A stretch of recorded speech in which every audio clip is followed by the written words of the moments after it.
All right, I think let's get started. It should be a few more people joining us before the night's out, but we're recording this. So just want to let everybody know that we do plan on making this available to all of you after the fact so that you can watch it. And I guess anybody else that is interested. So I guess just to keep that in mind.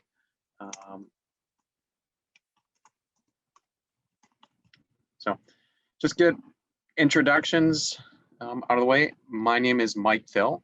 I will be facilitating tonight's referee training. A little bit about me. I'm on Lakeshore United's board of directors. I'm the treasurer for the club.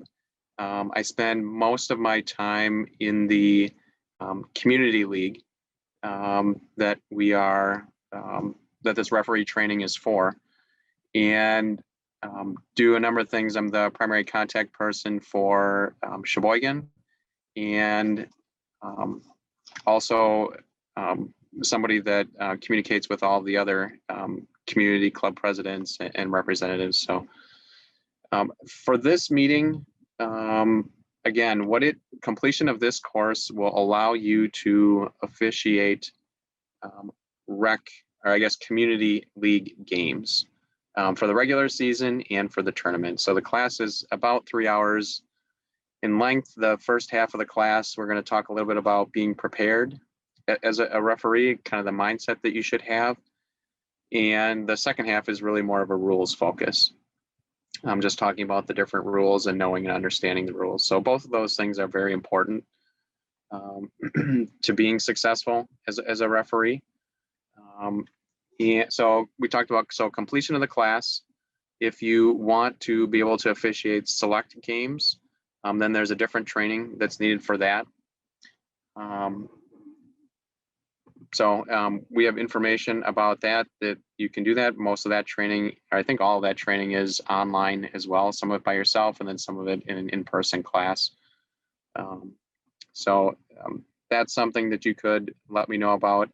I do most of my communication via email, set up a referee email group, and I guess that's a good way to get a hold of me. So everybody that signed up for the class, I will add your email addresses to my email group for referees. And one of the next steps will be after this class to share with all of you the referee availability link, how you let me know that. And we'll walk through that, we'll walk through that online, just how to do that. Let's see, a few other things. But yeah, I will be the primary assigner. So Manitowoc assigns their own games. So I'll let anybody know, anybody on the call from Manitowoc or that signed up to be interested, I'll communicate that information with the Manitowoc assigner. That's Tom Bartlemy. If anybody is interested in working out in Elkhart Lake, that would be John Godbert. So I would forward your information over there. But otherwise, I handle the referee assigning for any games played in Sheboygan Falls, Kohler, Howards Grove, Oostburg, and Cedar Grove. And I don't think I'm missing anybody, but when you sign up for availability, it will ask you which communities you're interested in working in. So you might be interested in working in more than one community, as most of them are fairly closely located. So otherwise, just generally how it's going to work: complete the training, fill out your availability, and then I will assign you games. I'm going to do it on a week-by-week basis. And some advantages, disadvantages to that. Advantages are it's just a lot easier to adjust to people's changing schedules. Things happen, their games get rearranged. And then I end up with a better feel for all of you as well. Just your comfort level with officiating, and then can make better game assignments that way too. So the plan is that I would have all games assigned for the week, essentially 1 week prior, by the end of day Sunday for the next Saturday. And then throughout the week, we go through And I try to fill any remaining open games and then have people confirm their game assignments that they're willing to work them. So does that process, got a question, should we have our camera on? That's not needed. Keeping the camera off just saves on everybody's bandwidth a little bit. So if anybody does have a question throughout this process, please write it in the chat. And if I end up not seeing it, just kind of call it to my attention. Otherwise, ask that everybody stay on mute. And feel free to keep your cameras off. That's fine. But as I was saying, so every week, kind of the week before, I'll assign games. So it's important that everybody watches their email, that you give me an email address that you're paying attention to. And like I said, things are variable. So it depends based on what I need to end up filling. It could be that your originally assigned games, all of a sudden I ask you to move or to switch to kind of help out the group. So that's about game assignment. And then getting paid at the end of the season, I end up keeping a master list of all the games that everybody has worked. So it's important to let me know if all of a sudden you were to happen to not be able to do your game and have somebody fill in. But generally, any of those types of changes, you would want to let me know, just so that I can make sure that I know who is on what fields and everybody can get paid appropriately. So again, I've just found that works easier than having everybody submit pay sheets and then me waiting for them in the mail, that sort of thing. So I'll keep track. All of you are more than welcome. Encourage all of you to keep track as well, so that if our math in the end doesn't end up working out, you can kind of let me know that. So any questions just on sort of procedural things? How you tell me your availability, that's going to be online. Game assignments are going to be week to week. Getting paid is at the end of the season. And then the league tournament is going to be October 1st, 2nd, and 3rd. So the question in the chat, yeah, definitely provide me an email address that gets checked most frequently. So I understand some of the kids on the call, they're not used to checking their email, daily or multiple times a day. I definitely recommend, if your parents' email address is better, supply me with that. But I was saying October 1st, 2nd, and 3rd is the Community League Tournament. That's going to be a Friday, Saturday, and Sunday, essentially all-day event. There are, I think, going to be roughly 150, 170 teams in the Community League this season. So going to be plenty of games out there. Everybody is looking for as much availability as possible. Yeah, I would say just send me that email address separately separate from the rest of the chat. All right, with that said, then, the other thing is that unless you have your own referee equipment, so shirt and whistle, we do provide whistle and shirt. So I'll have those available for pickup before the season start.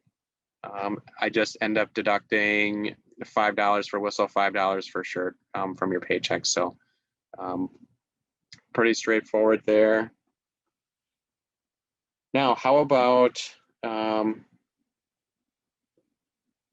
if everybody would write in the chat, or people would type in the chat, what are your reasons or desire? Why are you here tonight? Why are you interested in being a referee? So kind of curious what some of those reasons are. So that's a great reason there. I love soccer. Some of you, I'm sure it's part-time job. Others, it's maybe to learn, gain a greater depth of knowledge of the game. And some it's an opportunity to develop leadership skills.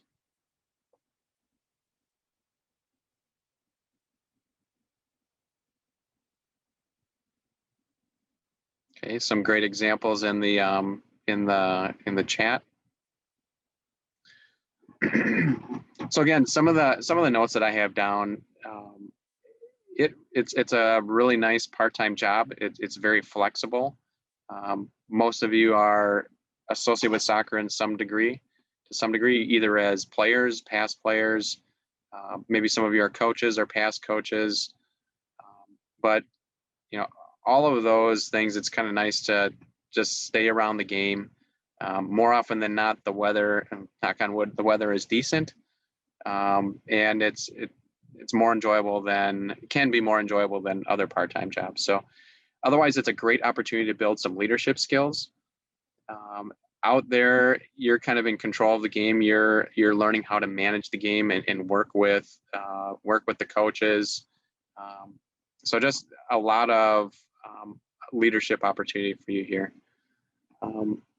It's a way to build confidence.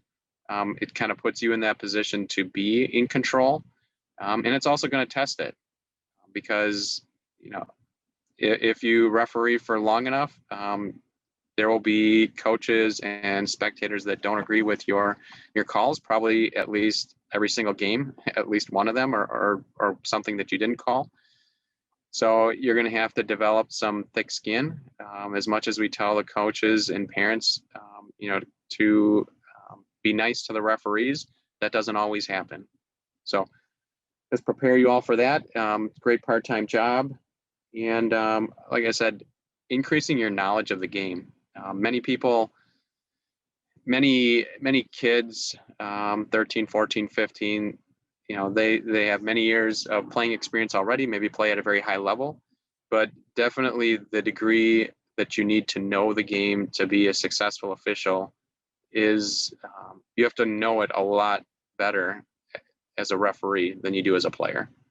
Because as a player, oftentimes the coach or the referee is instructing you kind of on what needs to be done or how to go about it. So now, kind of another question for the group. I'm looking for everybody to sort of write this in the chat. In your current roles as coaches and players, what are your expectations of referees? So if you're coaching a game or if you're playing in a game, what is your expectation of the referee? So please write it in the chat.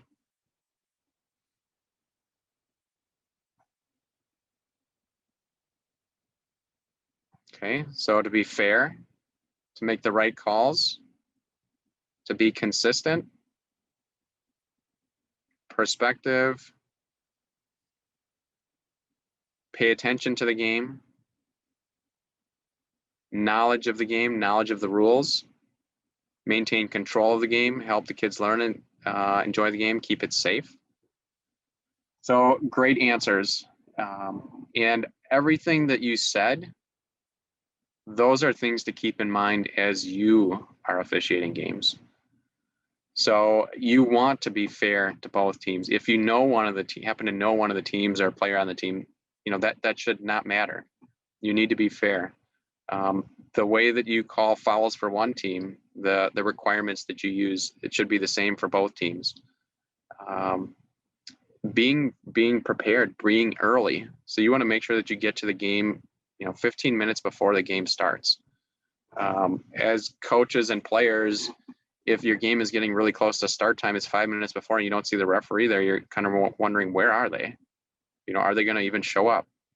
So that's important to get there early. To have a knowledge of the rules is important.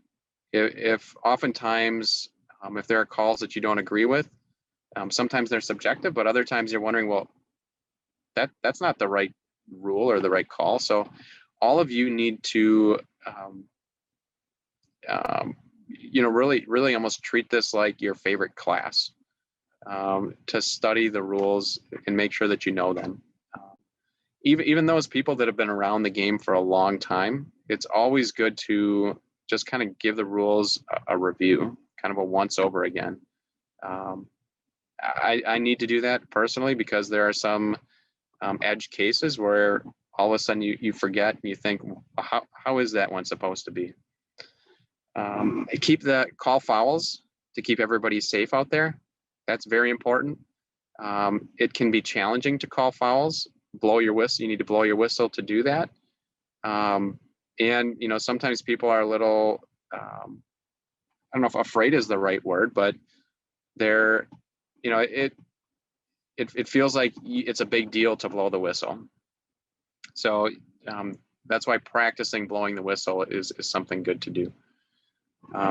So keeping everybody safe, calling fouls, showing up on time, blowing the whistle loudly, that's something. And maintaining control of the game. So paying attention to the game. So an example of paying attention to the game is if one of the coaches is calling for substitution, and whether you're actually listening for that or not. So I've seen where coaches are calling for substitution and the referee maybe isn't paying attention, and the game continues on, and it was a missed opportunity. Start games on time. That's another thing. Just being in control of the game and making sure to have players checked in when they well in advance of the game, so that when the game time comes, you're able to start the game. So we'll talk more about that, being prepared. So that's all very good. So now what I'm going to do, I'm going to share my screen, and just want to let everybody, let's see here.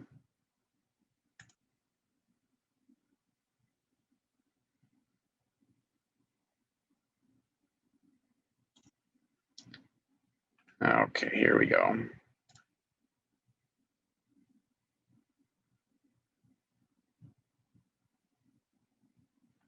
Okay, so what screen do people see? Do you see the website, or what do you see?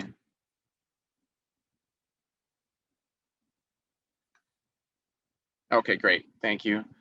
So if I go to everybody should get familiar with this website.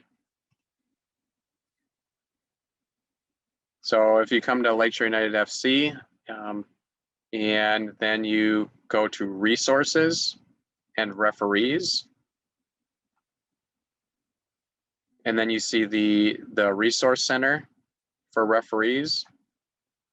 And can everybody see along the right-hand side here? It says referee documents.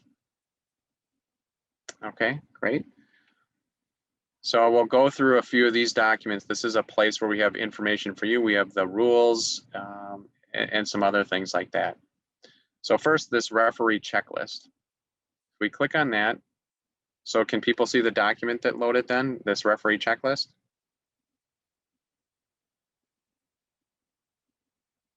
Okay, great.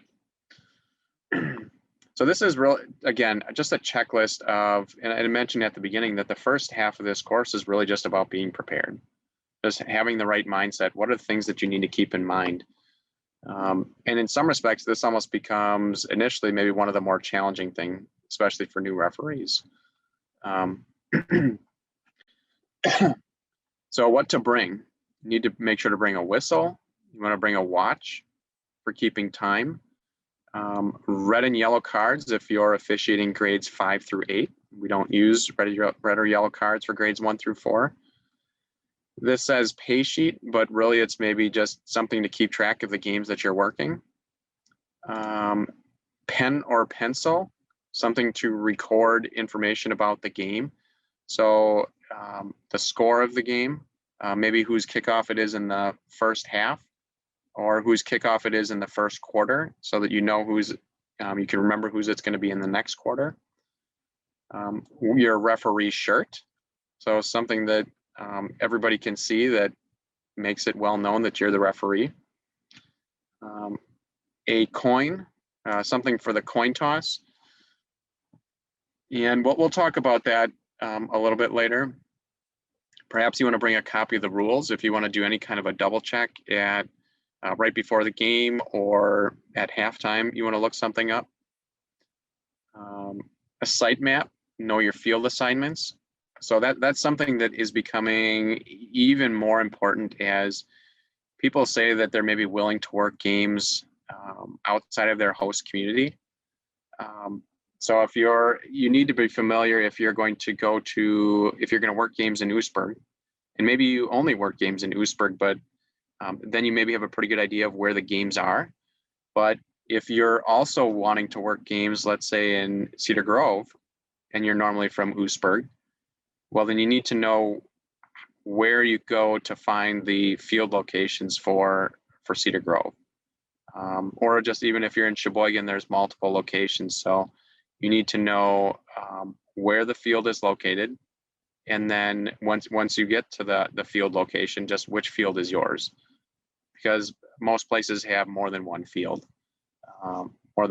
there. Just 1 second. All right. So that's field assignments. Something to keep your personal property items in. So maybe it's obvious, maybe it's not so obvious, but what are some things that you might end up bringing along to the game as a referee? Maybe write them in the chat. Water, that's a great one. Phone, it's a great one. Sweatshirt, depending on weather. What else? Phone, cleats, water, umbrella, sunscreen, pants, depending on it, again, if it's cold. Raincoat, keys. Okay, I was waiting for that one. Car keys. Enthusiasm for the game. Yes. Hat. So all of those things, right? You want to make sure to bring a bag, duffel bag or something, backpack, so that you can put all of those things in there. You do not want to just set them down in the grass at the center of the field where the teams are, because all of a sudden your things will be gone. They'll get picked up by the team by mistake. So put all of those things in a bag. It will help keep them together. Don't want your phone to get stepped on. Don't want your car keys to get lost. Just all those things. Game card to record your notes. Normally what we've had prior to this last season, and we'll see with some of this, just with COVID, if we're going to have any special rules. At the moment, we do not. But we'll see. There's still almost a month before the first season game. So I should say the first game is September 11th. For people that didn't know, September 11th through October 30th. And the tournament again is October 1st, 2nd, and 3rd. So we're still a few weeks out, just around a month before the first game. And I guess we'll see with COVID just how that environment stays the same or how it changes if we put any special rules or guidance in place with that. But as of this time, there's not. So one thing that we had done, so there's game cards that can be distributed. So whether you use an index card or use one of the cards that we distribute when we would hand out equipment, referee shirts and whistles, and that time will be announced, date and time will be announced. You want to record your notes there, like I was saying, the score of the games, and the whose kickoff it maybe is, if anybody happens to get a card, if there are any injuries. You want to know the schedule of the games that you're working. Sometimes it's very easy where you might work 9, 10, 11 all on one field. There are other more rare circumstances, and usually it will happen more with, let's say, some of the older referees, some of the adults. Maybe they're working at one location a game or two, and then they're asked to move location to actually help out with another game. So that's where it's important to have that information. And then before the game, some notes. Introduce yourself to the coaches, and that might be just as easy as, hey coaches, I'll be your referee for today. Okay. Team and its spectators, and again, this is something that we'll revise and I'll send out guidance on, right before the season. But right now, teams are on the same side of the field and spectators are on the opposite side of the field. Last fall, we had done some things where a team and its fans were on the same side and the opposing team and its fans are on the same. So kind of normal right now, team and its and each team, both of the teams are on the same side of the field, spectators opposite. To ask the coaches to use cones to mark the corners of the field. Perhaps there are some communities with corner flags, but I think many don't use them. Just something to help you see where the boundaries are. To request the game field. That's a request, I'm sorry, the game ball, and just inspect that. A couple of minutes before the game time, probably 5 minutes before a game starts, you'd want to go over to each team. And I think we'll keep this the same. In the past, we've done kind of a lineup at the center of the field, but I think it's worked fairly well to just go over to each team and say, hey, let's check over your equipment. Let's check and make sure that the shin guards are fully covered by socks, that your shirts are tucked in. Any cleats cannot be metal, and no toe cleats. So we're looking to make sure they're not wearing baseball cleats. Jewelry must be removed. Nobody can play with their earrings in.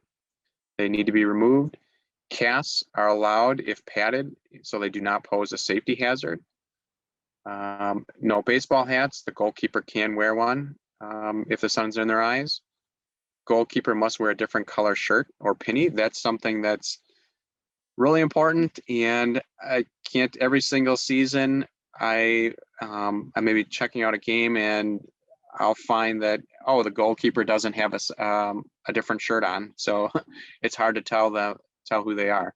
Or all of a sudden you see that there's a kid out there with a sweatshirt on over their game shirt, and they forgot, and the coach didn't notice it. So those are all things to be mindful of. Hooded sweatshirts cannot be worn over the head and must be tucked inside the shirt. So again, put that hood inside the shirt if it happens to have a hood. And then really the pregame speech. So what are some things that you'd want to mention in your pregame speech? Please write them in the chat. Okay, let's have a clean game. So one thing, the clean game thing is kind of a very cliche thing to say. I would encourage everybody to be more specific. So like stay on your feet, have a good time. What are some specific things? What do you mean when you say have a clean game? Be more specific. So no fouls. Always be a good sport and congratulate the winners.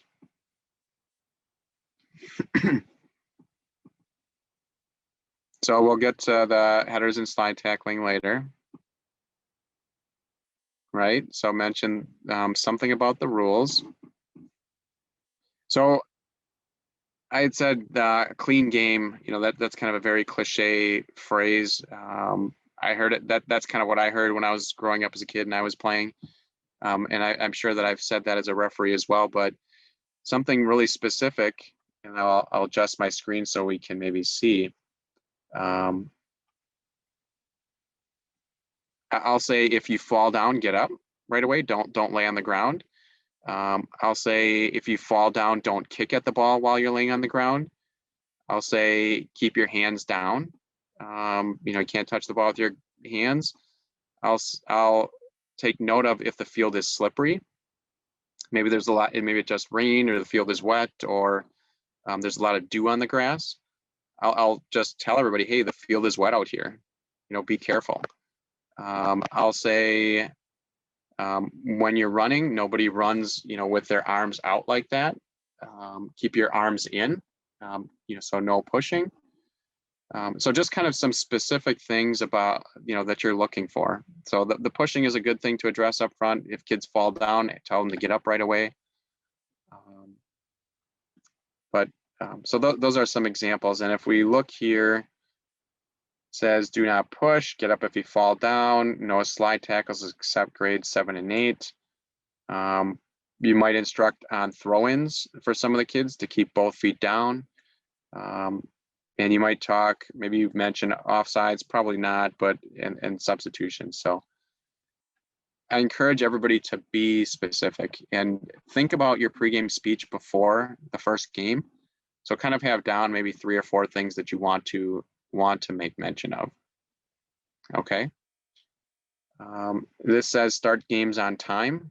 Do not allow on-field warmups if past start time. So that's something where some teams maybe come in and have they're under the impression that if after the last game finishes that they should have some time allowed for warm-up.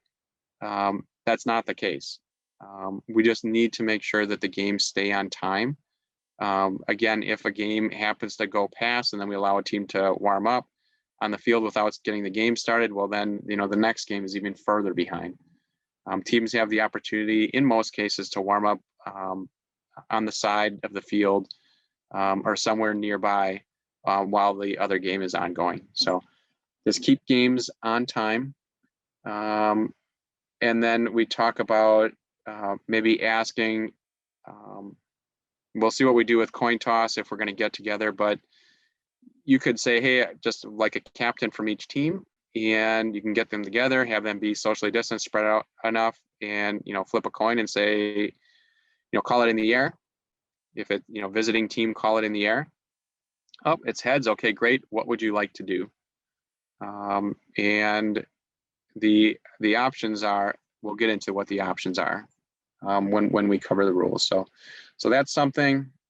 Actually, right here it says winning team selects goal to defend or kickoff. If selecting kickoff, the other team selects the goal to defend. So that's actually a recent change. It always used to be only which side you want to defend. Now, referee positioning, I mean, that's another thing, just when we're talking about being prepared as an official. And again, as you notice, we're talking about a number of different things that aren't the rules at all.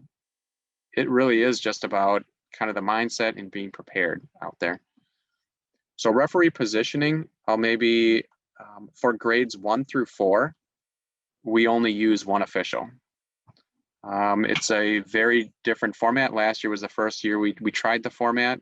And a couple of other communities are joining. Oostburg and Cedar Grove are joining this season. Sheboygan Falls is going to have a few more teams. So for the referees in those communities, this is maybe kind of brand new for you and for many others as well. So one official in grades 1 through 4. And in that situation, it's going to be a fairly small field. And encouraging you to move about the field so that you're able to see everything very well. It's difficult to kind of do that if you're just standing on one sideline. It helps to be in the field of play, moving about almost as if, in this picture. But you'll get it's something that takes a lot of practice, referee positioning, once you're out on the field. And the important thing is to move around and look as though you're out there working and engaged in the game and having an interest in being able to see what's going on, so that you're close to the goal when there's a scoring opportunity, so that you can see if the ball is on the line or if it's actually over the line. You'd want to be close enough so that you can actually see that with confidence, and the same as by the sideline. To know, is the ball on the line or is it actually over the line? So you want to make sure that you're in a good position for that. And then for grades 5 through 8, that's a little more, I guess, standard for community league. We have 2 officials, one on each sideline. And if you can see my cursor moving around here, one official works all the way to the end line or the goal line on where my cursor is right here. And then the opposing official works to the other sideline. And the way, so you operate in a little bit of a diagonal.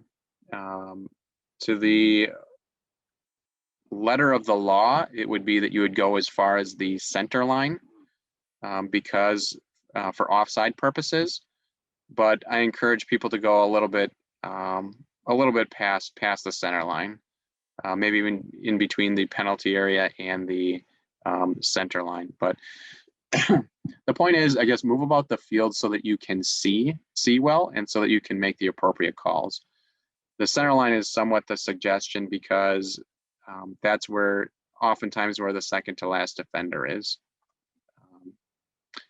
So when facing the field of play, so facing the field, as you can see in this diagram, your right hand, that's the side of the field that you're watching offsides for, that you go all the way to the end. And that's what you see in this picture right here. Facing the field of play this way, the right hand is this end. If you're facing the field of play this side, the right hand is over here. And that's why they're watching offsides on this end. So that's kind of an easy way to remember it. It's not anything that would need to have a discussion to figure out who's supposed to be watching offsides for which side.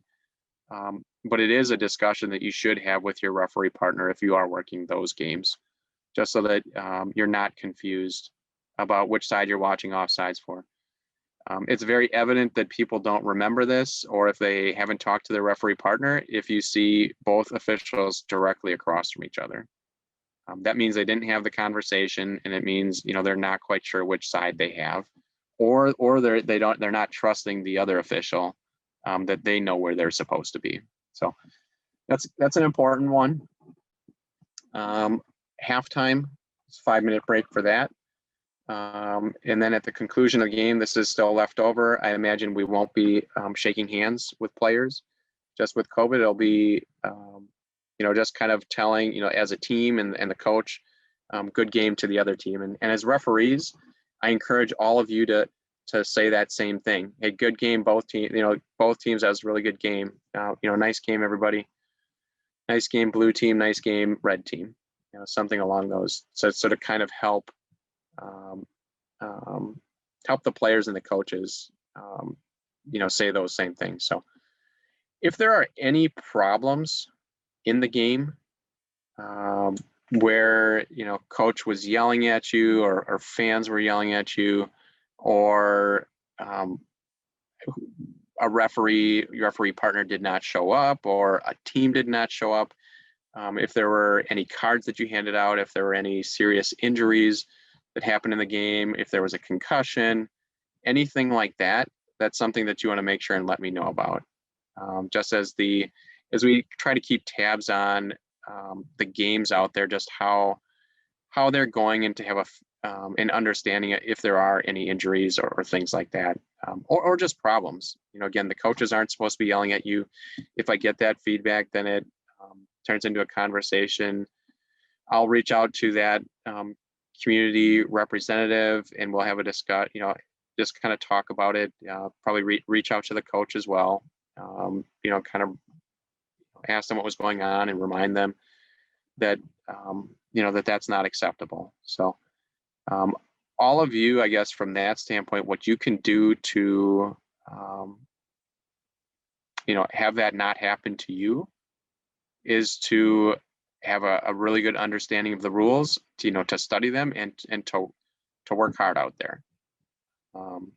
It's when as a referee, if you're not really moving much and you just kind of, if you happen to be just standing there, that gives off a negative impression. That's not a good impression that you're giving off. So any questions on any of this, kind of the being prepared?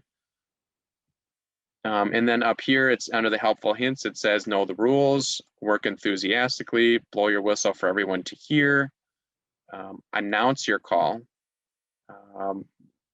Talk about that a little bit. For many of the kids out there in the younger ages, especially first and second grade, they need help out there with what the ball goes out, you blow your whistle. Okay, what happens next? As an example, for first grade, there are probably going to be at least, I'm guessing, 30 first grade teams, and the kids have never played a game before. And for those 30 or so first grade teams, you know, I'm guessing, I don't know the exact numbers, but there might be 30 brand new coaches as well. And this is where I'm saying it's an opportunity for you to be a leader out there, that, you know, the coaches are trying to learn the rules as well. So they're going to look to you, the referee, to be the one that actually know the rules best or better than them. it's important for you to know the rules. But again, for those first graders, for those second graders, and maybe for, you know, kids in other grades, maybe third and fourth, maybe it's their first time playing, they may need help. First and second for sure. The ball goes out on the side. Okay, now what's the proper restart? Where does the ball get placed? You may need to help go get the ball, or kind of tell the kids, you know, hey, you can go get the ball. But I would encourage, I mean, you'll be able to see that in the first, you know, 5 minutes. Just you'll get an understanding of, okay, does this team kind of get it or do they not yet? That's what parents and coaches want to see the most. They want to see referees out there blowing their whistle and verbally communicating with those young kids kind of what the proper restart is, and helping them put the ball where it needs to go. So it's not enough if the ball goes out beyond the goal line and you as a referee, you blow your whistle and you say goal kick. There's going to be a lot of those first grade kids who don't know what that means. Oh, goal kick. Okay, well, what does that mean? So up to you to, let's say, you know, maybe go and get the ball and place it down where it should be placed. And then just tell, you know, the one team to back up and to tell the team with the goal kick that they can kick it, kick or dribble it. So that's the type of level of engagement that you need to have with these younger teams, especially. So very important, announcing your calls, kind of explain it. You're a teacher out there, kind of just helping these kids learn the game and knowing what they can do. And in some respects, for the newer referees, it's good for you to work those younger kid games because it's going to force you to be engaged in the game and helping those kids out. It'll get you more used to it. And, you know, again, blowing the whistle, I encourage everybody to blow the whistle at every single time the ball is out of play. And there needs to be a restart. So blow your whistle at the kickoff, blow your whistle at goals scored, blow your whistle when there are fouls, blow your whistle when the ball goes out on the sideline, blow your whistle when the ball goes past the goal line, the end line. All of those situations will help you be more confident as well, blowing the whistle when there is a foul. It won't be as unnatural an action to do that. This references use hand signals. That's maybe for those referees with more experience, but the one hand signal that I encourage people to use is for substitutions. When there's a substitution, raise your hand until the substitution is complete. You know, raise your hand, and then when it's complete, when the players are off and everybody's in, you know, then put it back down. Use whistle to control and stop the game. So those things that we just talked about. Any questions on these things or about kind of helping out some of these younger players?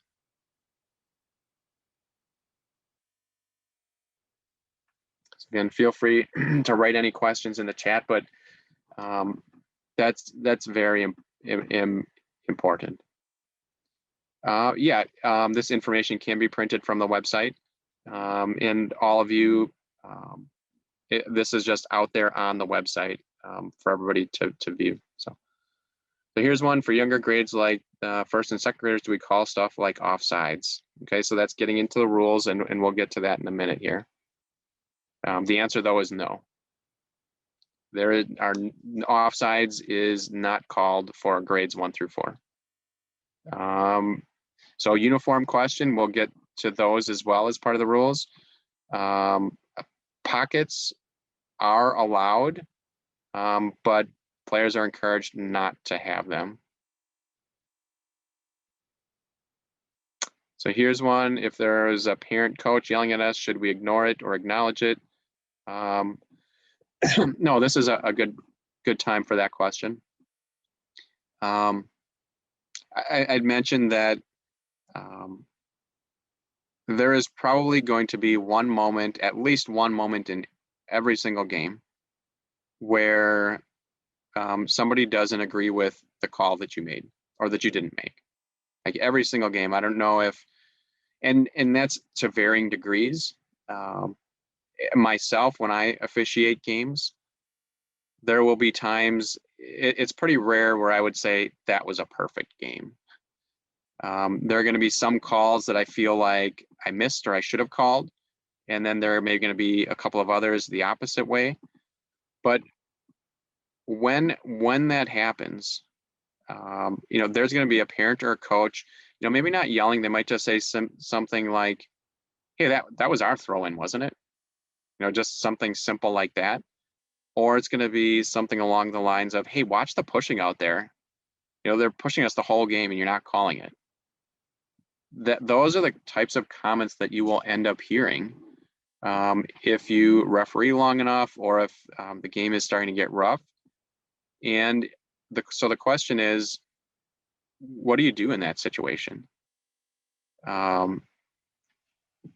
What is probably the best advice for that is to not respond. It's to your advantage to not get into a conversation or a back and forth with the coach or the fans, and that's very difficult to do.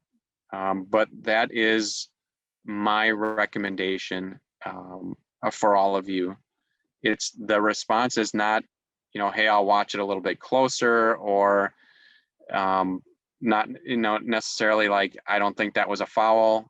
Just getting, continuing that dialogue and getting into the back, and because it will end up being a back and forth. If you give some kind of response that way, you're going to get a response back, and then that ends up distracting you from the game that you're trying to officiate.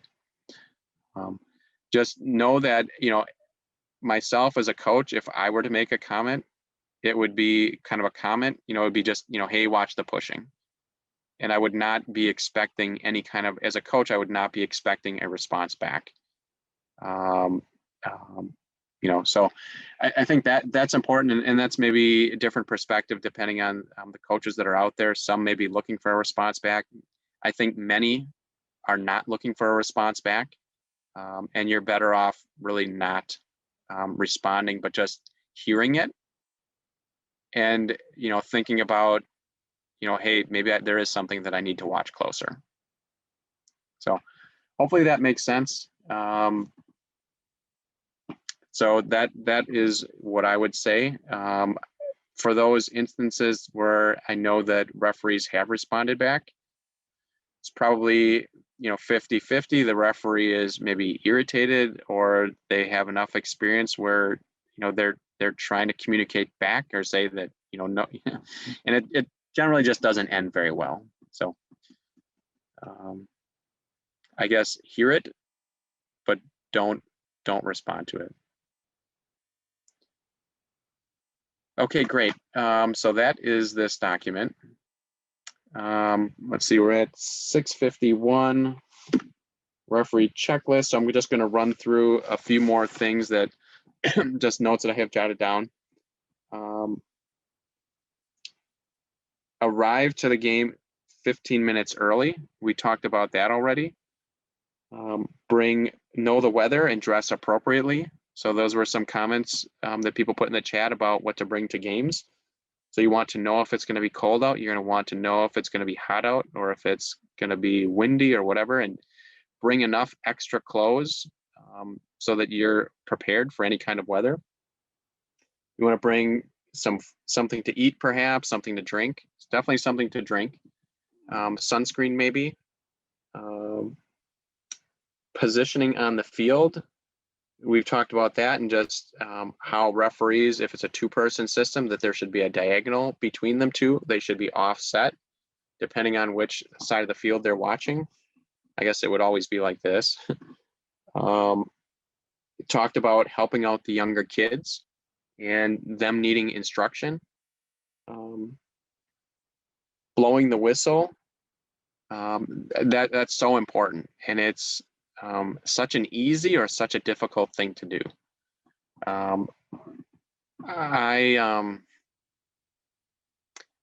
Blowing the whistle, I encourage everybody to practice ahead of time. So there's a question. Referee shirts. So yeah, I will be handing out referee shirts to anybody who does not have them. And the referee shirts that that I end up handing out, they're black and they say referee on the back. If anybody has a, let's say, a referee uniform that's used for select games or anything else that denotes, that would be acceptable. I know some of the other communities were maybe distributing other types of referee shirts, but so that the standard kind of the yellow referee shirt that a select referee might wear, that's perfectly fine. So we'll hand those out. But to blow the whistle, again, you want to make sure that your hand is not covering one of the holes. So it's use your thumb and your forefinger, index finger, hold the whistle up to the mouth, blow it, and it's kind of a short lips pursed kind of blow on the whistle. Again, something to practice if you've never done it before. Don't let your first game be the first time you actually try it, because one of two things will happen. It will be super quiet, like you barely did anything, or it will be super loud. What it will not be is probably be the volume that you want it to be. So that's something to practice. Whistles, we also distribute kind of a wrist lanyard with them, so you can wear it around your wrist. It's easy, it doesn't get lost, won't fall. Shouldn't be twirling your whistle around while you're working. The wrist lanyards, again, they help because it's on your hand, it's not hanging around your neck.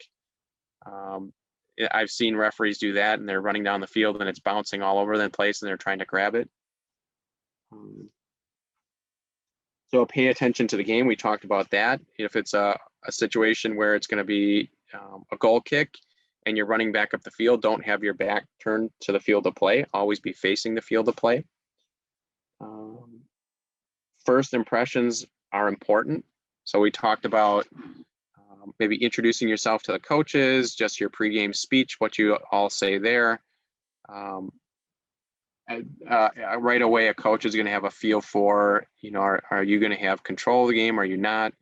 When you blow your whistle for that first time, how does that sound? How you move about the field? If you're just like standing in one spot, well, those are all part of the first impression. Player safety is number one. Call fouls. I can't stress this enough, and calling fouls is a difficult thing. Again, many of you, at least the kids, so maybe the 7th, 8th graders, 9th, anybody in high school, many of you are players, either current or past players, and all of you play in games. What I do is generally you're refereeing somebody that you're at least 2 years older than the kids that you're refereeing. That's kind of a general guideline that I try to use.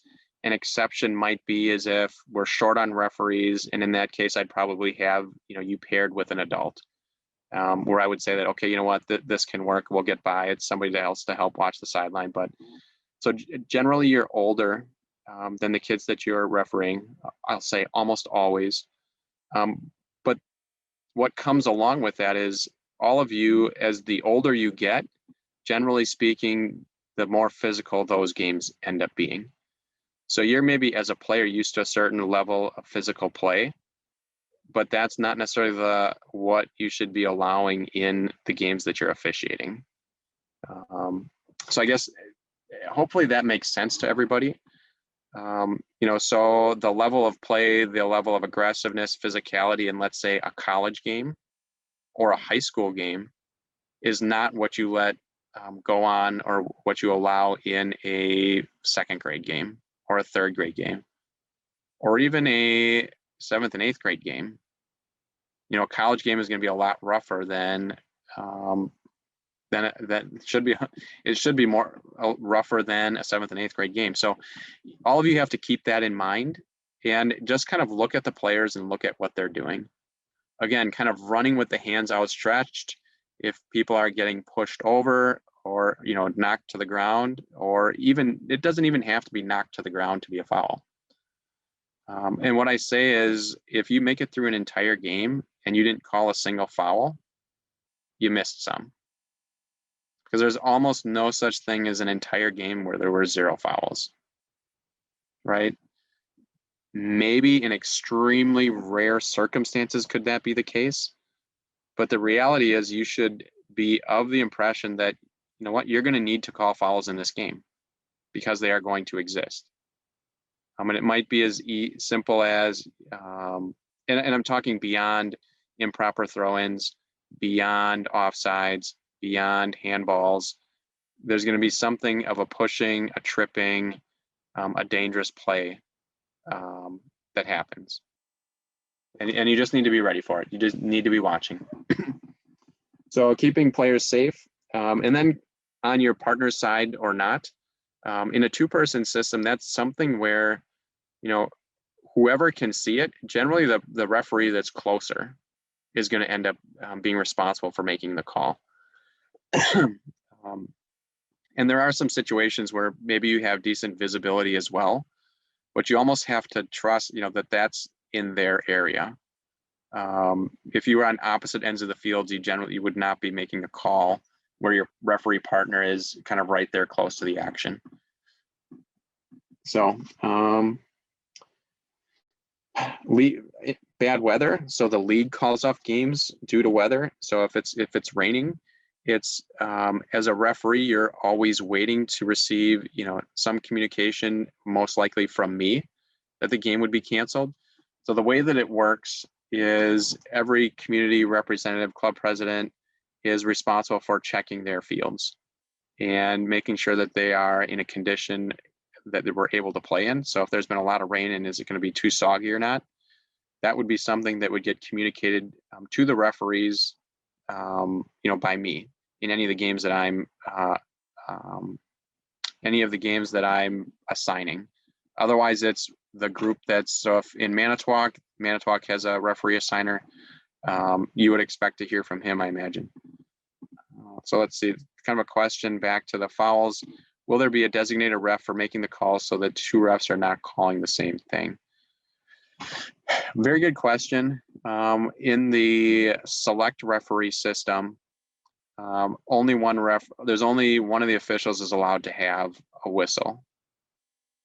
So there's somebody called a referee. They're the center, and then the other 2 are assistant referees, so ARs, and they purposely do not have a whistle that they'll be using. In the community league, the way that I've been, and this is maybe different, but I encourage each official to have a whistle and each official to call the foul if it's in their area. And generally, you'd be surprised, there's really not this both referees blowing the whistle, kind of calling the same thing. That is generally not happening. And I think part of that is that we use 2 referees in grades 5 through 8. So that sort of thing maybe would be more frequently happening in younger kid games, you know, prior, you know, let's say 2 years ago, where there was, I'll explain the pay in a bit. But so generally that doesn't come up as an issue. The challenge with only having one official out there that has a whistle is that they'd be in a position where they would need to be able to see the entire field. And in a 7th and 8th grade, that's pretty difficult to do. That you'd need to be, you know, kind of everywhere. So that becomes a little bit more of a challenge there. Unless you are super fit and way faster than all the rest of the players out there. So yep, we'll get to the pay in a bit, but kind of back to calling off games due to weather. So that's something that you would receive a communication from me if games are canceled in advance of the day even starting. But otherwise, it's a show up to the game and work the game unless the weather dictates otherwise. So if you were to see lightning, you would stop play. If you were if it was raining and it's light rain, okay, you continue playing and the weather is fine. Generally speaking, you should have your referee shirt on the outside. So you should be kind of wearing enough clothes underneath it. Of course, in extreme weather conditions where it's, let's say, 30 degrees, or if it's something where it's raining, the referees can wear jackets. But if it's something where it's, let's say 50, 60 degrees, your referee shirt should be visible.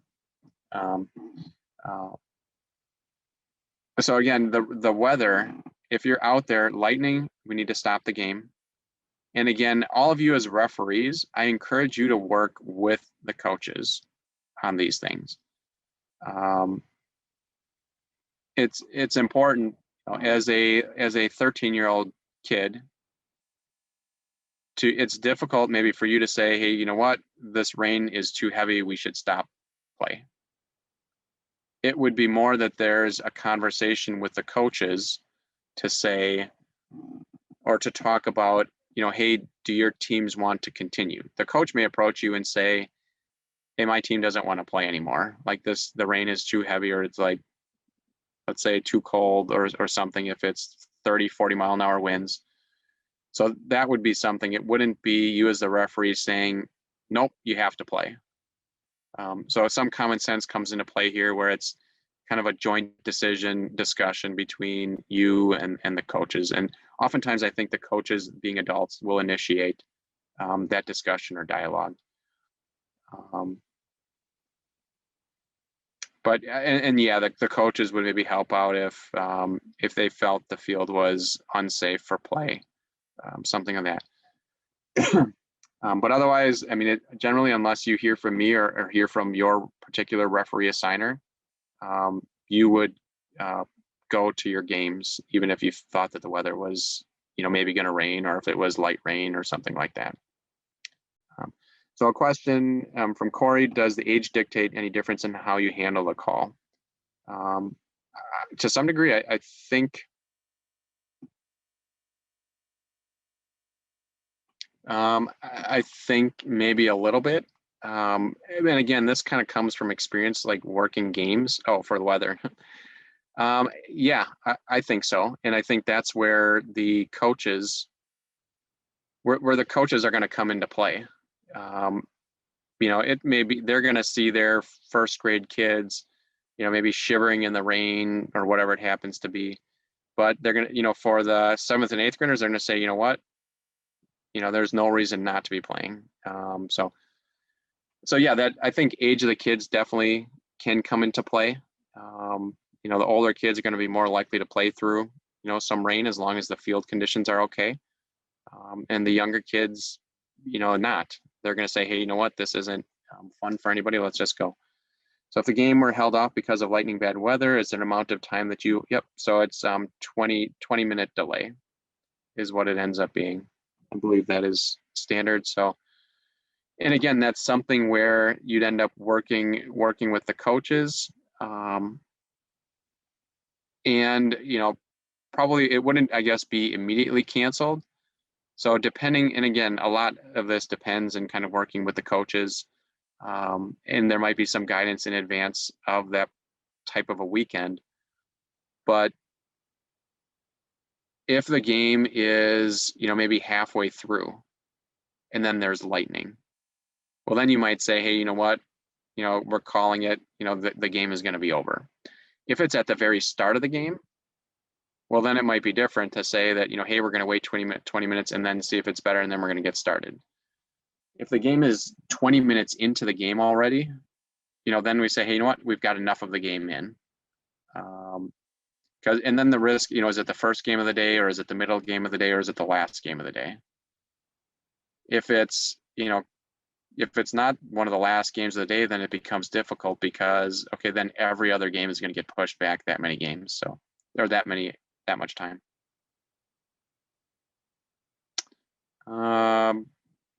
Yep, from a referee pay standpoint, if you show up to the game and you weren't notified that it was canceled in advance, you get paid for that game, regardless of if it happens to end up being canceled at game time because one team didn't show up, or whether partway through or, something along those lines. So you would get the full rate of pay for that game unless you're told in advance of the game occurring.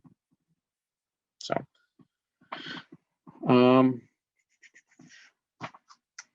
stick with me just probably 15 more minutes and then we'll take a break, a 5-minute break. So something else, be in charge of the game. Don't let the game dictate your actions. So again, if team shoots and the ball goes in the goal and everybody's cheering loudly, but you say, what, that shouldn't have been counted as a goal. It was maybe on the line and didn't go over the line. That's a difficult situation for you to be able to say, tell everybody who's cheering and clapping and the players are all running back that no, it wasn't a goal. And it's going to be, the goalkeeper collected it and it's the goalkeeper's putting the ball back in play. Or if somebody restarts play improperly. Let's say that in grades 5 through 8, there's a throw-in and ball gets thrown in and the person lifts their foot up and everybody continues running. You blow your whistle once and people don't hear it, they don't come back. You need to blow it again. So just because everybody didn't hear it the first time and they kept going on and okay, it's going to be a big deal to bring everybody back, blow your whistle, bring everybody back. Just get that call right. Now it's different. I guess, how many seconds do you have to, change your mind on a call? Or do you have the ability to change your mind on a call?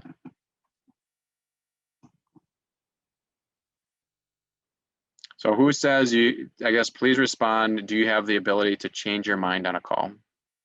So I'll ask that question first and then I'll ask for what, if yes, what circumstances? So far a couple of yeses and I think so.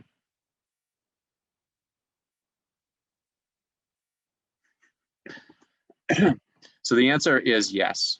You do have the ability to change your call. And you do have the ability to change the call that you made if it's before play is restarted, right?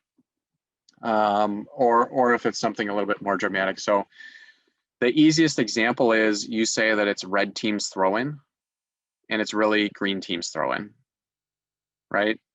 So that can be an honest mistake, depending on the referee. It's interesting. You'll see, is it easy or difficult? Is it, do you get turned around easy where all of a sudden you're like, okay, which team is going which direction? And that's where it's, I think, easier to call out the color of the team whose throwing it is versus kind of to point the direction that it is. Because you saw it go off of green, so you know that it's red. So you can make that adjustment, that change. Just because you said red first doesn't mean you can't say, oh no, I meant green. So that's something that's important to be able to do. So before play is restarted.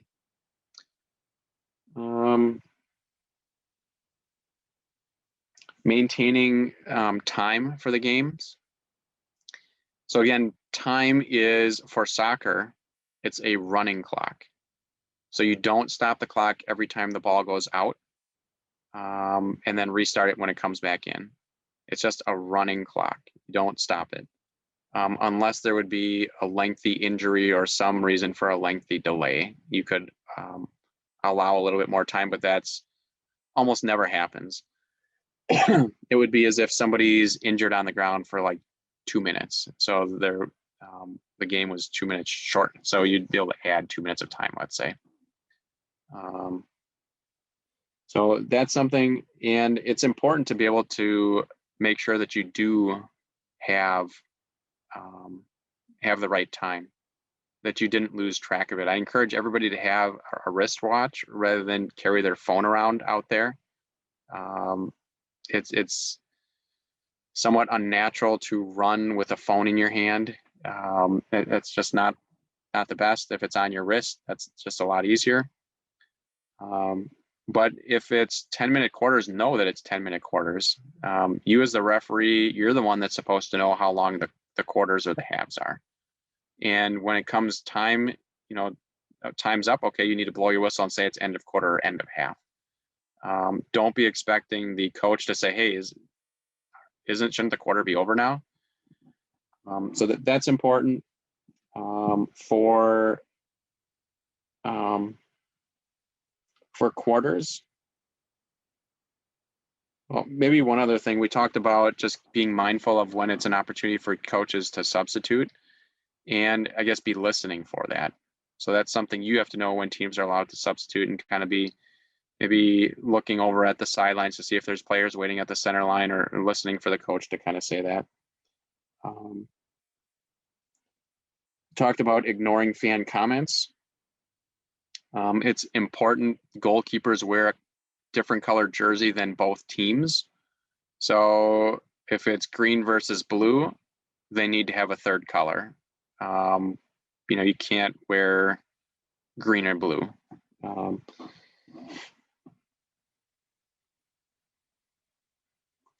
Something else I kind of want to just bring up from a referee perspective, and we're going to bring it up with the coaches in some manner as well, is all of you, we're going to be reviewing the rules here after our break, and kind of talking about them. And that's how the game should be officiated. There might be certain circumstances where a coach or coaches want to have some kind of adjustment to them. And the best way that that's handled is before the game starts. So if all of a sudden one team doesn't have enough players, to figure out, that coach should let you know that before the game starts. Say, hey, if it's a 7th and 8th grade game, I've only got 10 players. Just have that discussion with the referee and the other coach to see, is the other team going to play with 10? The rules state that you can play with one more than the other team. So if it was 9, you would be able to play with 10, but shouldn't be playing with 11. And that's kind of from a sportsmanship nature. So that's one example. If the weather is super hot, you and the coaches should make clear before the game starts, is there going to be a water break, yes or no? But again, a lot of these things, just have these discussions before the game starts. Maybe the coach says, hey, there's a couple more players that are going to be showing up. Say, okay. But any modification like that to the normal procedures should be just talked about before the game, or the coaches should be communicating with you. So, and again, it's kind of a common sense thing. If it is really hot or warm out, hey, you know what? A water break is maybe not a bad idea. So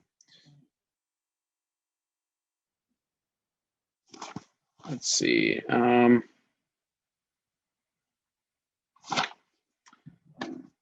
Any questions on any of those things? Okay. I think there was a question about pay. So also on this referee resources page is a pay sheet that has the pay rates in it. What I did mention though at the beginning is this pay sheet is more for your record keeping. You don't need to turn them in. I've got the master list of who worked what, and that's what I work off of, versus waiting for 70 referees to kind of turn their sheets in and me to keep track of everybody that has or hasn't, and trying to get people to do that. So I end up keeping track of it all, but down here is where it kind of talks about what the pay rate is. So for grades 1 and 2, this training, you receive $10 per game. If you have your select license in effect, the USSF class, there's a little bit better pay rate for those. So it's an encouragement to get that and have that extra training. For grades 3 and 4, it's $14 a game, 16 if you have that license. For grades 5 and 6, it's $16 a game. So this is, now we're getting into the 2-person referee. These others are by yourself. 16 for each, 20 if you have that additional license. And then $20 a game for 7th and 8th grade, $24 if you have the license. If you end up, if your referee partner doesn't show up, if a referee doesn't show up and you were supposed to have a partner and you have to work the game by yourself or work with the other coaches to sort of figure out what that looks like, the rate of pay is time and a half. So in a, let's say in a 7th and 8th grade game, is maybe most likely kind of a situation that would happen here. Maybe an adult is going to work the game by themselves.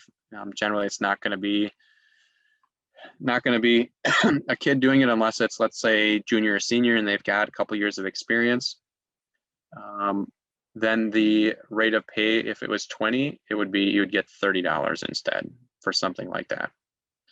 And again, that should be few and far between, provided that we have enough referees and that you're almost more likely that somebody doesn't show than we were just short. And if we happen to be short, if you end up being the only one, that would be something that I would let you know in advance, just to be aware of that situation. Yes, there are different time limits for games. We'll get into that in the second half. So a question, would you ask them if they wanted a water break, or is this something the coach would come to you for?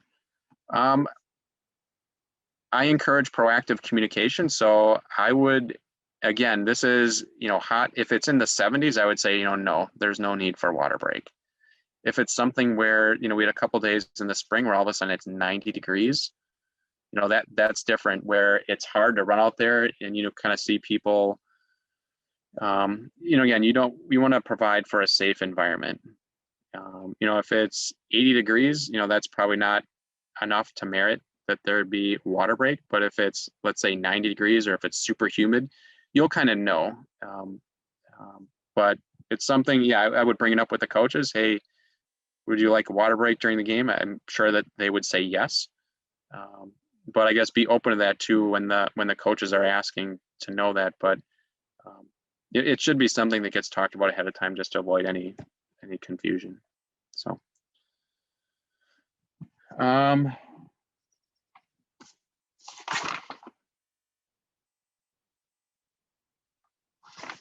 Okay, let me close that.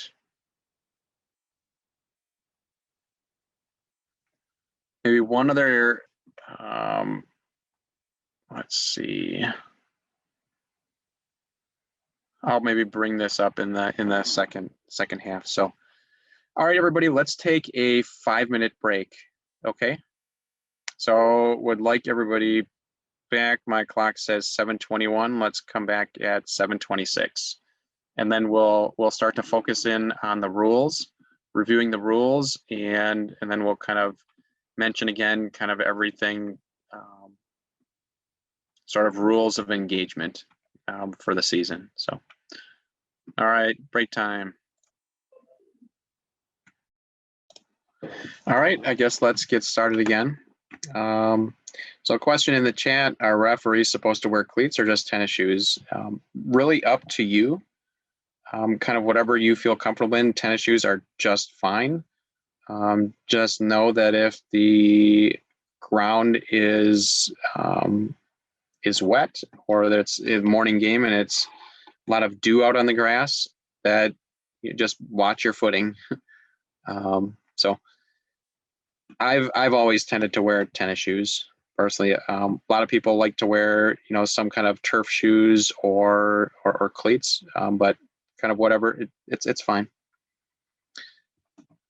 All right, so next thing I'd like to do now, we're going to get into the rules portion of the training. So first thing I'd like to do is share a document.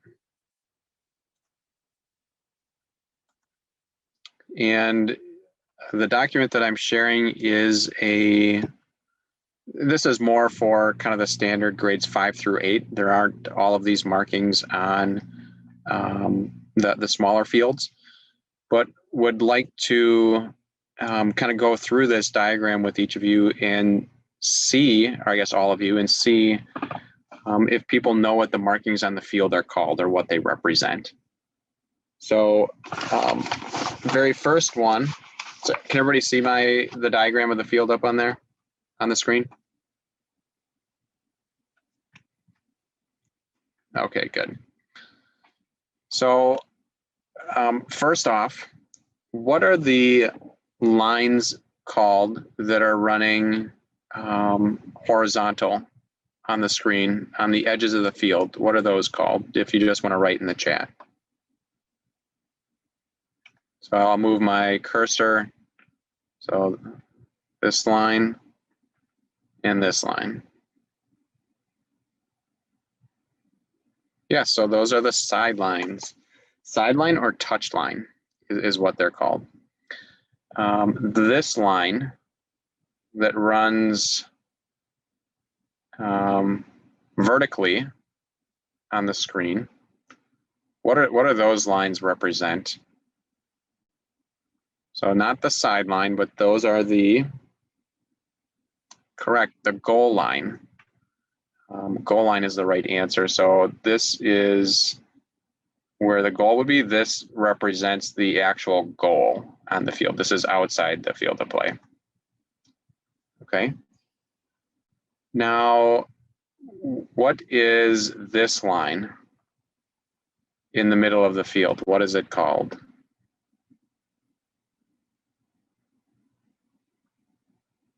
Okay, so there's a midfield. So center line is really kind of the best. Midfield, yes. Center line is probably the more technical term for it. Okay, and then what is this circle called?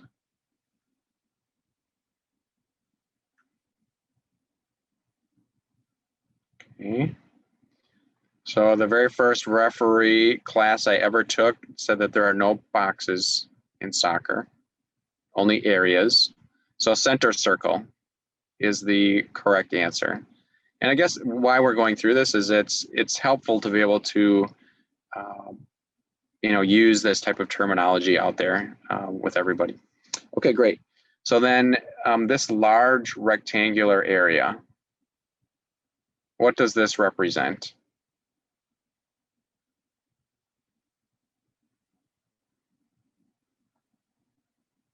Okay. So I'm hearing I'll say some slang terms for it. It is correct that it is 18 yards from here, from the goal line to the top of this rectangular area.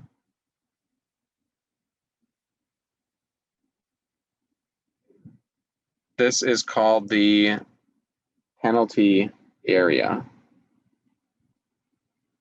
Okay, so not box, but area. Everything is like an area. So penalty area. So now what is this small rectangle right here? What does that represent? So goal area, correct. And who knows what the distance is from the goal line to the top of the goal area on a standard 100 by 65 field? So yes, 6 yards, very good. And then who knows what this dot represents?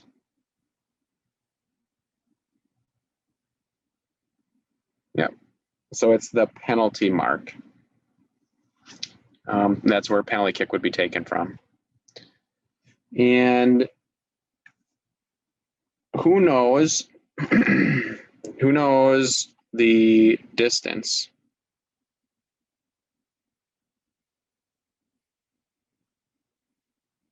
Here to penalty mark.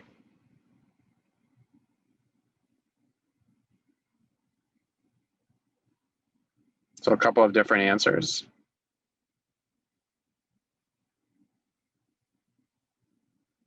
So I'm kind of cheating. This is where I say it's just good to kind of review this stuff. 12 yards is correct. So 12 yards, which means it's how far from here to here?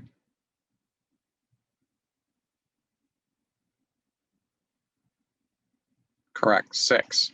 So 12 plus 6 is 18. And then we say, what do we ever use this for in the game? Right? What's the only thing that this gets used? Well, to my understanding, the only thing, yep, in the case of a penalty kick. And why can't people stand right on this line right here?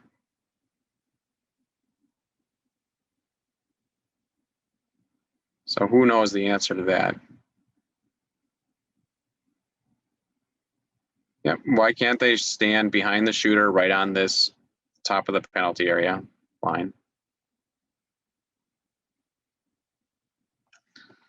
So that's the right, yep, so 10 yards away. So this distance here is only 6.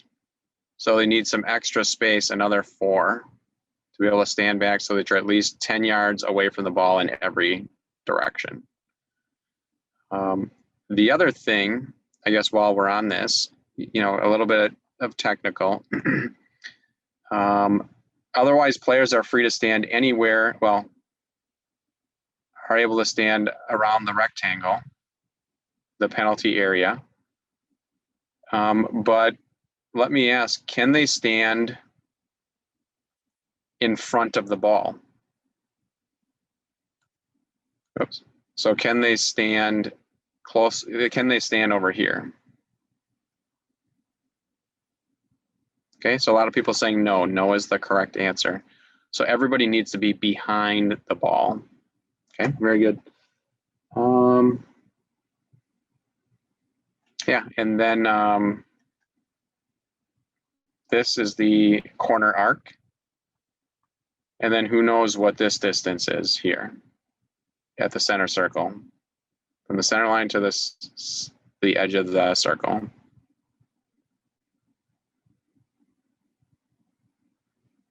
Yes, so 10. 10 yards from the center mark to any spot on the center circle.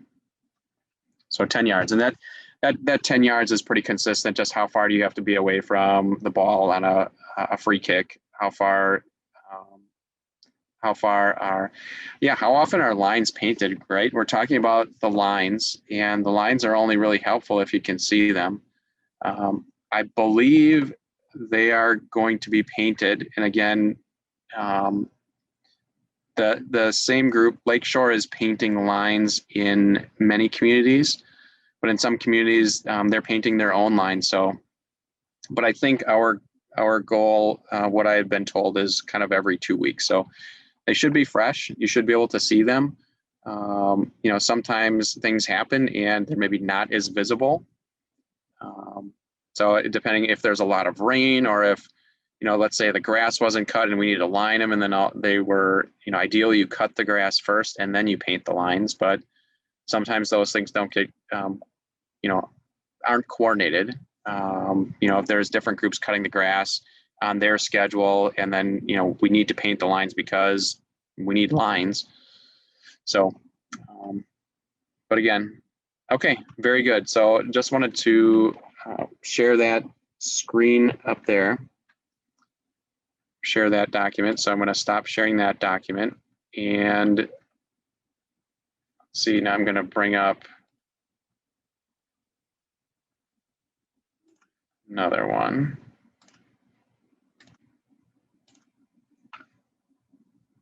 So a question out there, does the size of the field vary from yard length? So at first, yeah, correct. So now we're going to jump into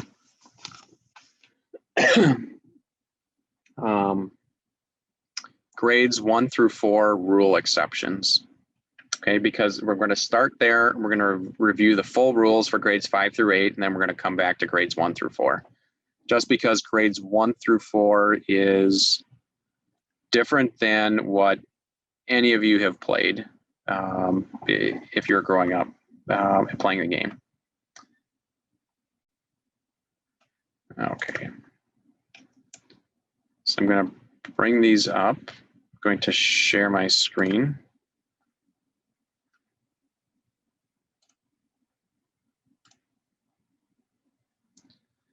Okay, so can people see a document called grades 1 through 4 rule modifications clarifications?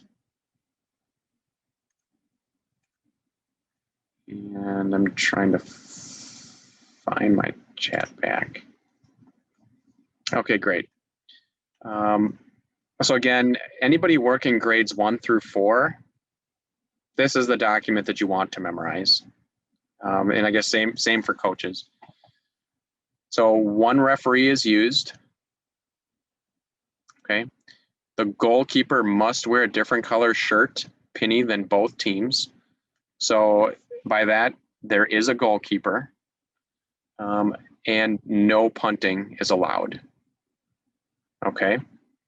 The goalkeeper can use their hands inside the goal area. I need to revise this yet, but the goal area should be denoted by a goal arc. So it's just kind of a half arc in front of the goal area. So anybody that's played in a 3-on-3 tournament, kind of similar to that, players are free to run through the area. Heading is not allowed in grades 1 through 4. Actually, in grades 1 through 6, it is not. So we'll get to that one. So there's an arc that they can use their hands within. There are no throw-ins in grades 1 through 4. So that's, I think, a big difference from probably what many are used to if this officiating in this league. So no throw-ins. It's a dribble or a pass restart. So if the ball goes out on the sideline, so red kicks it out, it's green team's ball, and the green player can just start dribbling the ball in, or they can kick it. None of these rules have anything to do with COVID. This is, these rules, this new play format is something that our Director of Coaching, Jonathan Greenfield, Lakeshore's Director of Coaching, Jonathan Greenfield, came up with, recommended, suggested, that we've implemented. And really the idea behind much of this, maybe before we go much further, the idea behind a lot of the rules for grades 1 through 4, the smaller fields, the fewer number of players, and just some of these rules is to have players have more touches on the ball, just have more of an opportunity to touch the ball because there are fewer players involved. And then also for there to be a much greater focus on what players need to decide most often. Am I going to dribble the ball or am I going to pass the ball? Things like throw-ins are difficult for young kids to master just mechanically. Just their body to do that. There's a lot of things that need to come together for it to be done right. And there's a fair amount of time just wasted doing it, where the kid is sitting there thinking about how to do it. You have to get the ball to the kid, versus the team knows, hey, they can just put it down and then dribble or pass. It's a much faster restart or play. So does goalkeeper throw if no punting is allowed? Either one of those is an option. So the keeper can throw the ball, or they can just set it down and kick it. They can roll it. Any of those are options. So no throw-ins, dribble or pass restart. Goal kicks and corner kicks, again, dribble or pass restart. So kind of weird to think that on a corner kick, you could just put it down and start dribbling towards the goal. That would be allowed. Same with a goal kick. On a goal kick, the defending team retreats to the center line. So again, it's going to be red team's goal kick. The green team needs to move back to the center line. And so essentially give them an opportunity to bring the ball up the field to kind of start that process with less pressure. There's a kickoff each quarter. So we play quarters. Can the goalkeeper just come and pick it up and throw it, or does the ball have to be a goal kick? So only when it is a goal kick. So if the goalkeeper, if there's a shot on goal and the goalkeeper stops the ball, then it's not a goal kick. The goalkeeper can throw the ball, or they can put it down and kick it. It's only a goal kick per normal rules. So if somebody, let's say, shoots the ball and misses, it doesn't touch any of the defenders, it goes out past the goal line, then the ball gets set. The goalkeeper sets ball down and backs up its live ball. So let's finish the thought on the goal kick. So the goal kick you could put the ball anywhere within the goal area. I would, when you're helping out those younger kids, I would instruct them or place the ball yourself on the goal arc rather than anywhere in the middle. Put it on the line. That way it's furthest away from the goal. And then they can they can dribble or they can pass the ball, dribble or kick the ball. Question, if goalkeeper sets the ball down and then backs up, is it a live ball? Yes. Yes. So as soon as the goalkeeper puts, well, even if the goalkeeper, if we're talking about a goal kick, and we're probably not talking about a goal kick in this instance. It's probably the goalkeeper has stopped the shot on goal, or they've gone and collected the ball inside the goal area, inside that goal arc.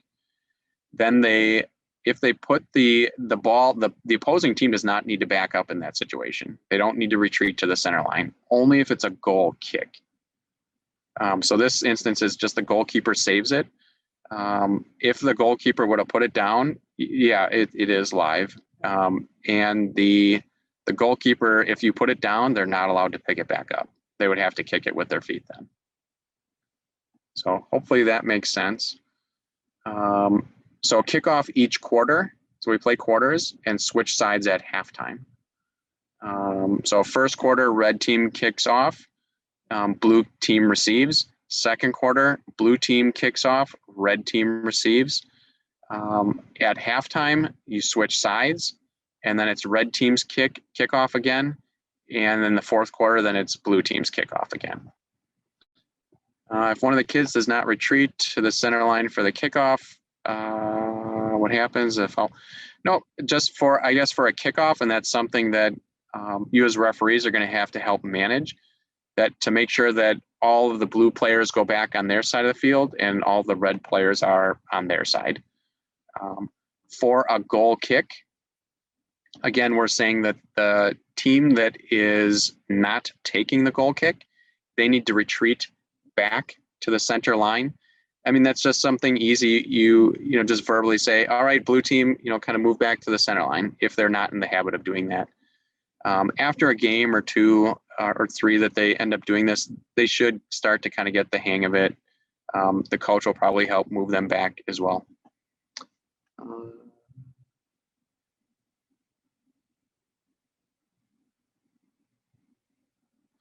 A question, a coin toss to determine who goes first, something that, so at the start of the game, there'll be a coin toss, or you'll just talk to the visiting team and say, hey, you're the visiting team, I'm going to give you the choice. Would you like to kick off, or would you like to defend a particular side? And then that's how that gets started. Should we use our whistle to determine when they are allowed to throw in, set it down, and dribble in, or should they wait for a call or whistle? So what I encourage all referees to do, every single time the ball goes, quote unquote, out, goes out on the sideline, goes beyond the sideline, beyond the end line, the goal line, I encourage all referees to blow your whistle. Even if the kids know, okay, it's older kids, the younger ones need to hear the whistle. You as relatively new referees need to practice blowing your whistle. Don't just, okay, yep, it went out on the sideline and say like, you could say red or green, you could call the color.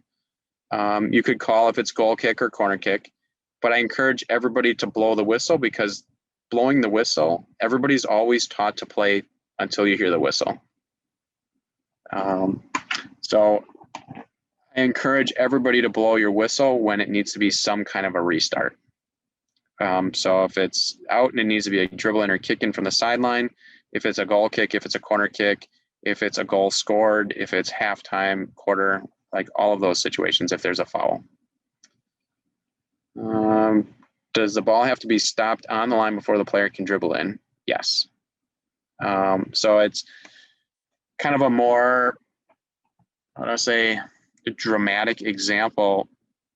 The player wouldn't be able to run, collect the ball from where it was on the outside, kind of roll it down in front of them, run after it, and just sort of start running into the field of play.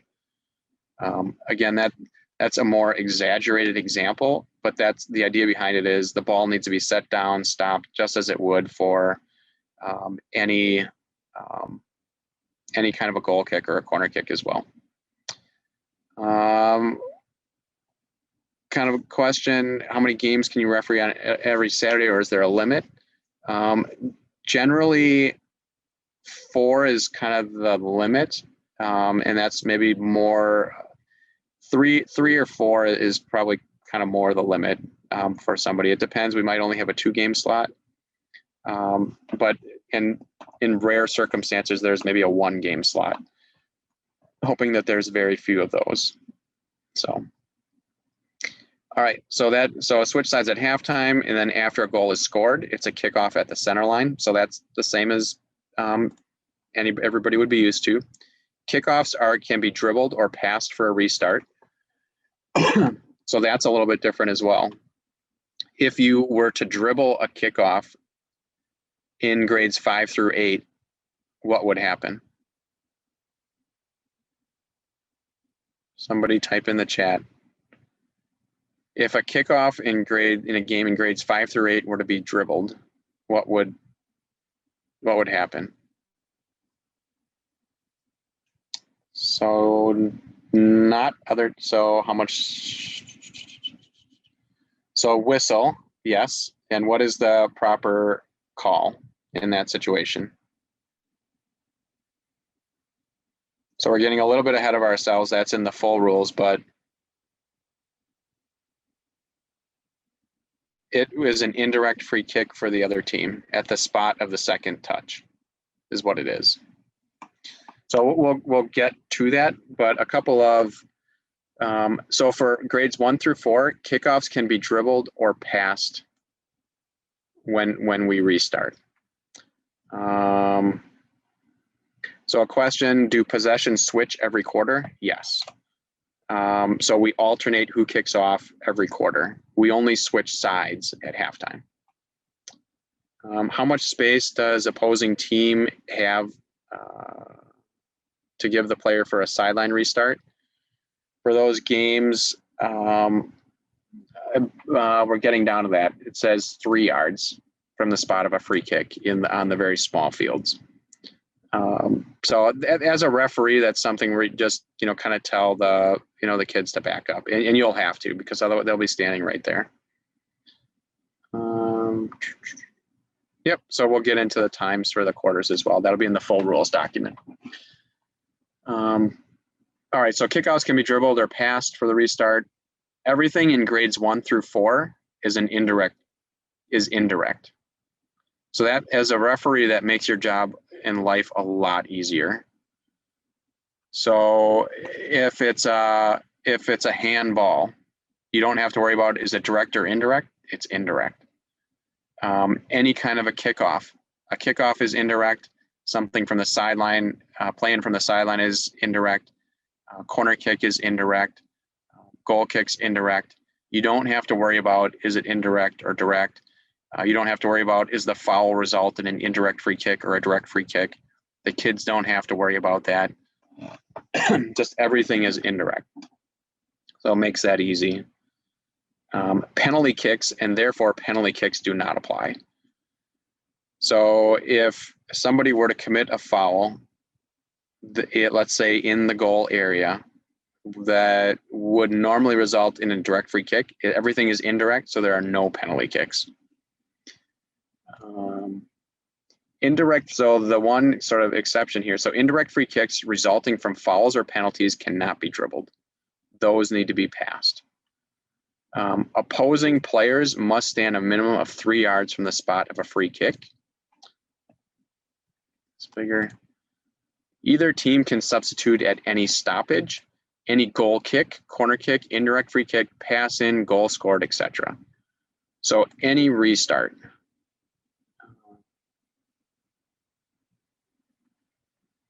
And I'm guessing the exception to this is probably not for on fouls. Offside penalties do not apply. So there is no, since there's one official in grades 1 through 4, there are no offsides. So you don't have to worry about, kind of running and checking on that sort of stuff. Red and yellow cards are not used. And then we have a competitiveness rule. It applies when a 3-goal differential is reached. Losing team may add 1 player. So let's say the team is winning 1-0, 2-0, 3-0. Or 1-0, 2-0, 2-1, 3-1, 4-1. So at 4-1, it's 3-goal advantage. The team that's behind can then add another player to the field. So it would be, for first grade, it would be 4 on 3 then. And the idea behind that, a close game is a much better game than a game that's very lopsided. Either for the winning team or the losing team. A game is a lot more exciting, a lot more challenging, a lot more beneficial if it's a close game. So that's sort of the idea behind that. So let's see, and you add up to 1 player. How many players? What if so a couple more questions here. We'll get to the length of games. A foul resulting in an indirect kick in the goal area would be placed at location or a foul or brought out to the goal area line.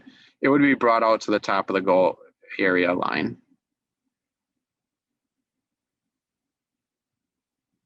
What if a player passes it up to the goalie and he picks it up? So unless mentioned here, all normal standard rules apply.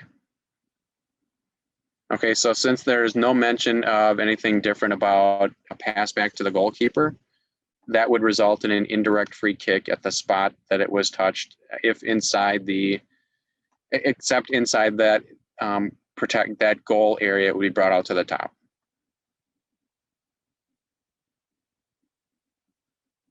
Yep, so we'll get into offsides in the full rules. It does not apply for grades 1 through 4. Is there a score limit or a time when you should stop keeping track of score? Most likely there will be some scores where, they happen to be very lopsided.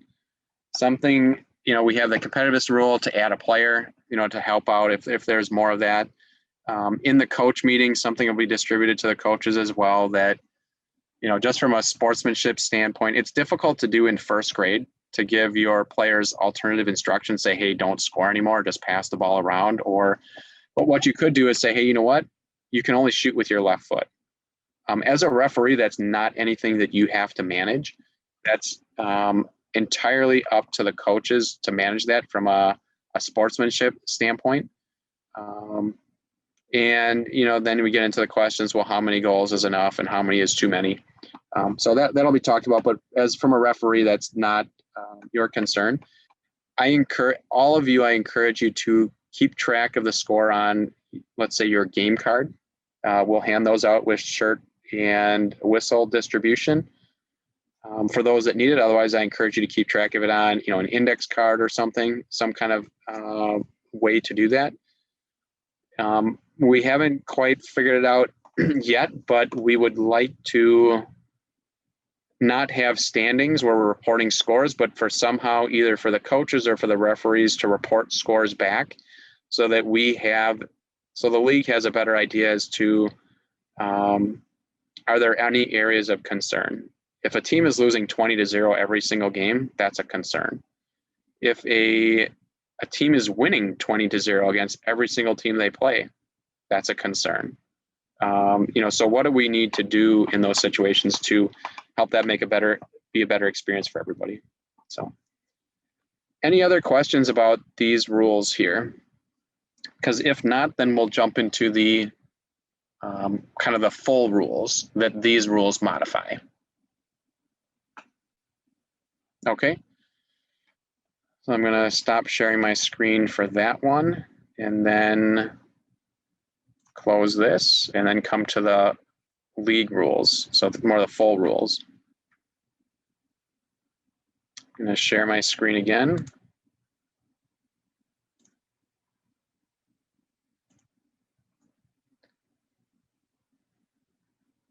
All right, so another question. To clarify, an indirect kick has to be passed to go in. Yes. Um,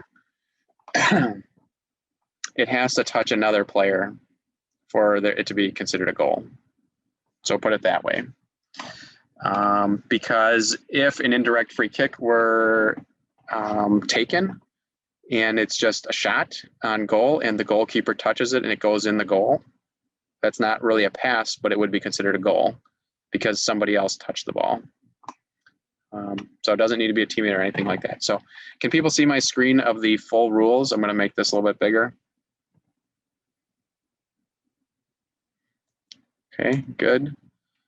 So again, all of these documents are out on the website. We'll get into indirect free kick. There's a spot in here for those. I'll talk about that and explain some of the more general, I guess, rules of the game. So first off, uniform and equipment. All players must wear their team shirt provided for them. So again, as a referee, I'll just say before we get started in this, common sense and sportsmanship apply.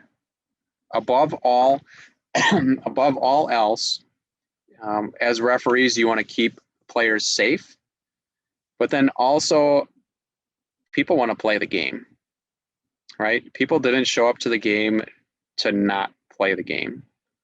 So unless it's a safety issue, and we'll talk through what those safety issues are, we'd want to see if maybe there's a way that the kid could play the game.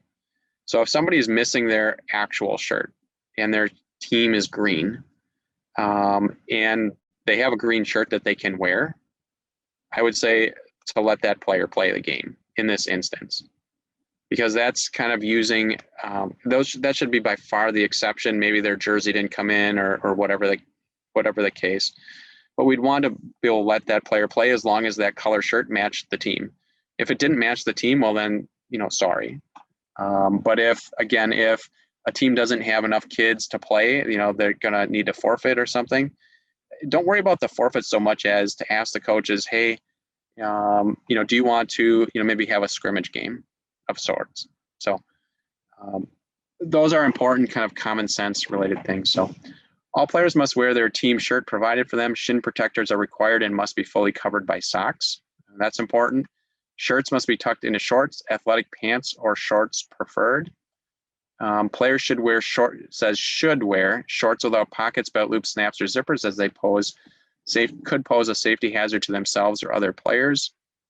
Coaches will be notified, but players will be allowed to play. No jewelry will be allowed. Medic alert bracelets are an exception, but must be taped to the wrist hand. Medic alert necklaces must be removed. No baseball caps, bandanas, or spray hair dye is allowed. However, sweatbands are okay if they do not pose a safety hazard. Goalkeeper may wear a baseball cap when sun affects their vision. Sweatpants may be worn during cold weather. Hoods may be tucked in. T-shirt. Email is fine to just send me for things that happen in games. T-shirts, sleeves may not be tied up or folded under. Only soccer shoes and gym shoes are allowed. Metal cleats of any type are not allowed. Casts, if padded, are allowed if they do not pose a safety risk to other players. Hard knee braces posing a safety risk to other players are not allowed. Players wearing clothing that may pose a safety risk to themselves or other players are not allowed to play. And much of this, referee's discretion or determination. So again, those are the uniforms are things that you check out what players are wearing before the start of the game. You would walk over to each team and just say, hey, I'd like to check over equipment. Everybody stand up, lift a foot. Let me see your foot. Everybody tap your shin guards. Tuck in your shirts, please. Nobody, kind of look at everybody. Nobody has any earrings in. People have their watches off. Just all those sorts of things, that referees have asked you to do many times over the years.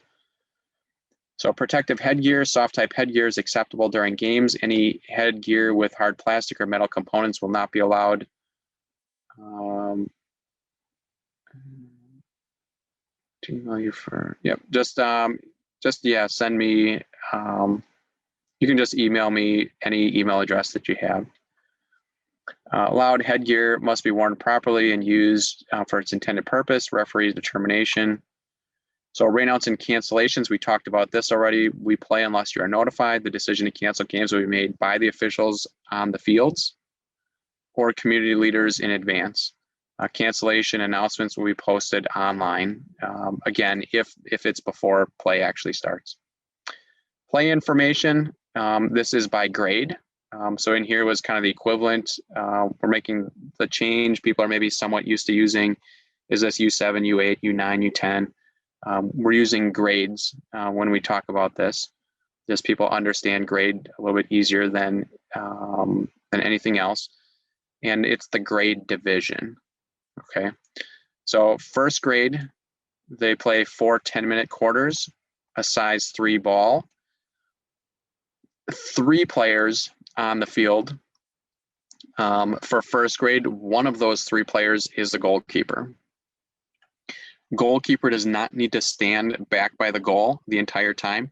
The field is small. They can move about play just as any other player. It's just that they're the only one that is able to use their hands. So a team could use all 3 players attacking. It's just that, you know, if all of a sudden there was a counter and they needed to get back, that one player with that different color shirt is the only one that could use their hands. But so really it's a goalkeeper and two field players. Second graders, same, it's 4 10-minute quarters, size 3 ball. They have 4 players. So it's 3 players plus a goalkeeper. Third and fourth grade, they play 4 12-minute quarters. They use a size 4 ball, and they have 5 players on the field. Yes, teams, coaches should bring a ball to the game. I guess the players, every player is being provided with a ball in the league. There's maybe only one exception to that, but teams should have a ball for the game. Referees don't need to be concerned about that. So 5 players, so it's 4 players plus a goalkeeper for third and fourth grade. Fifth and sixth grade is when we get a little bit more standard, what people are used to. It's 2 30-minute halves, a size 4 for the ball. We're going to play 8v8. And then 7th grade and 8th grade, 2 35-minute halves, size 5 for the ball, 11 players on the field. So there it's 11v11. And then kind of the note here, teams not having the minimum number of players at the start of the game will forfeit. A scrimmage may be arranged by the coaches at that time. So again, this is a perfect example of, nope, referees do not have to enforce max roster size, but I would say that would be something that if you feel something is really out of place there, you would let me know that, hey, this team came and they had 20, 25 players. You know, don't want anything like that. And each of the communities should kind of be working to stay within those suggested or recommended guidelines. And more often than not, the max number of players, it's double the number of players on the field. So any more than that, and kids are not going to get half of the time to play. But good question. Really the only thing, referees enforce kind of the rules as laid out, and I guess work with the coaches, have dialogue with the coaches. So a scrimmage may be arranged at the coaches at that time. If a team has less than the required players, the opposing team may field 1 more player then. So if they were to have 9 players and it's 11v11, they could play 10 on 11. So it's just kind of an idea there. You know, unless for some reason all of a sudden the team with 9 is, let's say maybe they're winning. So then maybe, hey, you know what? They say, yeah, you can put an 11th player out there. That's fine. Playing time, all players are to play in a minimum of 1/2 of the regulation game time and also to appear in each half of the game. A coach may reduce a player's playing time due to injury or player conduct. You know, again, that's not anything that any of you have to manage, but it's out there as a rule. The coaches, this is available for coaches as well. If you notice like, hey, this player didn't play at all, you know, maybe that's something to communicate with me.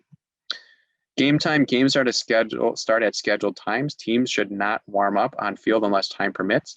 The referee can reduce the length of both halves equally if the game are running late, but must communicate this to the coaches before doing so. So again, this kind of goes to having that dialogue with coaches before the game. if there's going to be any kind of modification to the rules, whether that's number of players, whether that's length of halves, whether that's water break type stuff, or whether, all that should just be agreed upon ahead of time. So there's no confusion or no surprises. Coaching from the sidelines. This is kind of an important one that you might run into. Coaches may offer positive encouragement and discretion from the sidelines. A team, and so again, this was kind of a holdover from COVID, but for now, teams are on the same side of the field. Fans, spectators are on the opposite side. So that's kind of per normal. We'll see. There's a month left. We'll see if anything changes there. Coaches may move about. This is kind of the important. Coaches may move about their half of the sideline. So the blue team's coach cannot walk up and down the entire sideline to help direct his players. He has to stay on his half. The red team is on the other half, and they have to stay within that half of the field. They may only enter the field of play when signaled by the referee or during halftime. Players and spectators must remain behind the sideline, so they can't be right on the sideline. They should be essentially 3 feet back at least. There's mention of a second line. There's probably not going to be one. So whichever is further, and they're not allowed behind either goal. This is also important. Sometimes we'll get people that are trying to help out either a coach or a spectator standing behind the goalkeeper, trying to give them pointers as to what to do. That we shouldn't allow, as referees shouldn't allow people to stand back there to do that. Substitutions, unlimited substitutions will be allowed with the permission of the referee in the following situations. You can substitute on a goal scored. Team can substitute a throw-in in their favor. They can substitute on anybody's goal kick. Injured players can be substituted at halftime. You can substitute. Substitutes must wait at midfield until signaled by the referee to enter the game, so they just can't run on. They need to signal you and let you know. Also, the opposing team may also substitute during a throw-in if the team in possession is also making a substitution. So it's red team's throw-in. Again, this is grades 5 through 8. It's red team's throw-in. Red is substituting, so then it's okay for blue team to substitute as well. If it's red team's throw-in and red is not substituting, blue cannot substitute. So blue team cannot essentially substitute if red team is not. So any questions? Does that make sense, hopefully? Okay. So the start of play. The ball must be touched to start play, so on a kickoff, and may not be played again by the kicker until touched by another player. So they can kick it, but they cannot be the next player to touch it again. Any number of offensive players are allowed in the center circle for the start of play. Defensive players may not enter the center circle until the ball has been touched by an offensive player. So the defensive team has to stand outside of that center circle on their half of the field. A ball replayed by the kicker results in an indirect free kick from the spot it was replayed. So essentially the second touch. Indirect free kick for the other team, of course. If the ball does not move forward, sideways, or backward, the game is restarted. So I guess it's a couple years now that backward is allowed. It doesn't have to go forward. Pass back to the goalkeeper. A ball played back to the goalkeeper intentionally by the defending team may not be handled by the goalkeeper, with their hands. It results in an indirect free kick from the spot the ball was touched. If the ball is touched within the goal area, the ball will be placed on the top of the goal area directly parallel from the spot of the foul. The goalkeeper may play a ball that has been passed back as any other player, but may not use his or her hands. Heading the ball to the goalkeeper is not considered a pass back, and therefore the goalkeeper may handle the ball. Not recommended, though, probably from the coach. So heading is only allowed in the 7th and 8th grade games. If a player intentionally heads a ball in the game, an indirect free kick will be awarded to the opposing team from the spot of the offense. Grades 5 through 8 can head the ball in practice, but it should be limited to no more than 30 minutes or 15 to 20 headers per player per week. So this heading rule came about a couple years ago, just as there was increased focus on and attention to concussions. So that's the idea behind that. No slide tackling. Slide tackling is allowed only allowed in the 7th and 8th grade games. If done in younger games, it's really warnings. And again, here, it talks about, so there are no red and yellow cards in 1st through 4th grade. So it would be, kind of warnings, the player telling them to stay on their feet, calling fouls, and, eventually probably enlisting help from the coach, like, hey, coach, this player should not be slide tackling. Let's see. So slide tackles, when allowed, must conform to proper technique. So not from behind the player, in front, cleats down, all those sorts of things. Throw in, when the whole of the ball passes over a touchline. So again, this is grades 5 through 8, because grades 1 through 4, we don't have throw-ins. So when it passes over the line, either on the ground or in the air, so this is important. If it's in the air and it crosses the line, but doesn't touch the ground yet, it's still out. So different than basketball. Basketball, it can go over the line, but not touch the ground, and you can still save it. So this, once it's past the line, then it's out. The thrower must face the field of play.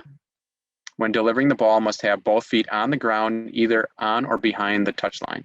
The thrower shall use both hands and shall deliver the ball from behind and over the head. Person taking the throw-in may not touch the ball until it's touched another player. So essentially, you can't throw the ball into yourself.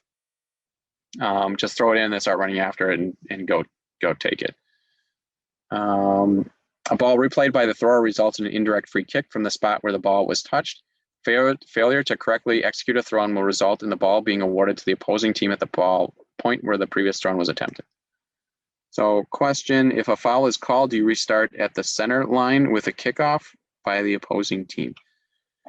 The foul, the restart for a foul. If it's a foul, the indirect free kick. Well, if it's a foul, that foul is taken at the spot of the foul.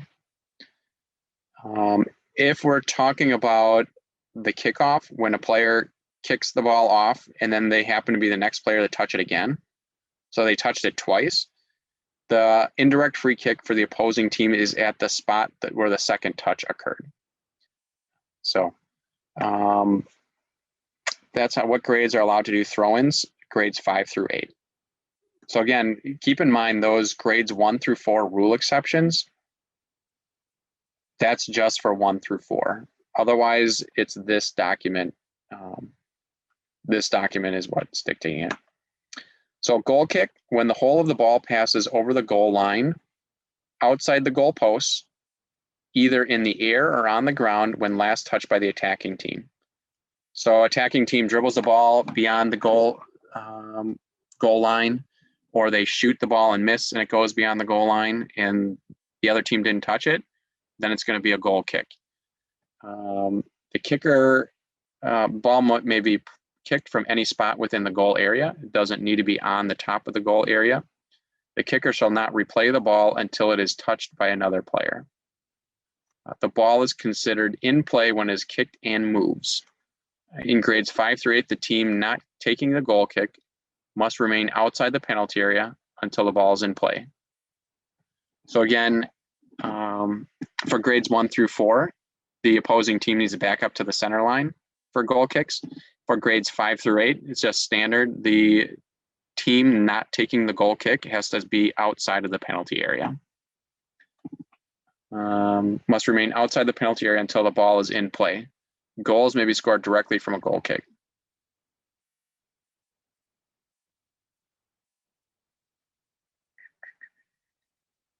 Okay, so this is the reason that I have this highlighted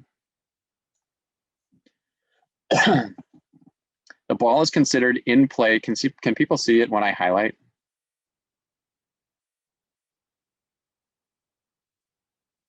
Okay, good. So the reason I have this highlighted for grades 5 through 8, and I don't know how well known this is or not, but when did the ball used to be considered in play? So let's say a couple of years ago, what was the rule? Was it in play as soon as the player touched it, or was it in play, when it left the penalty area? A couple of years ago.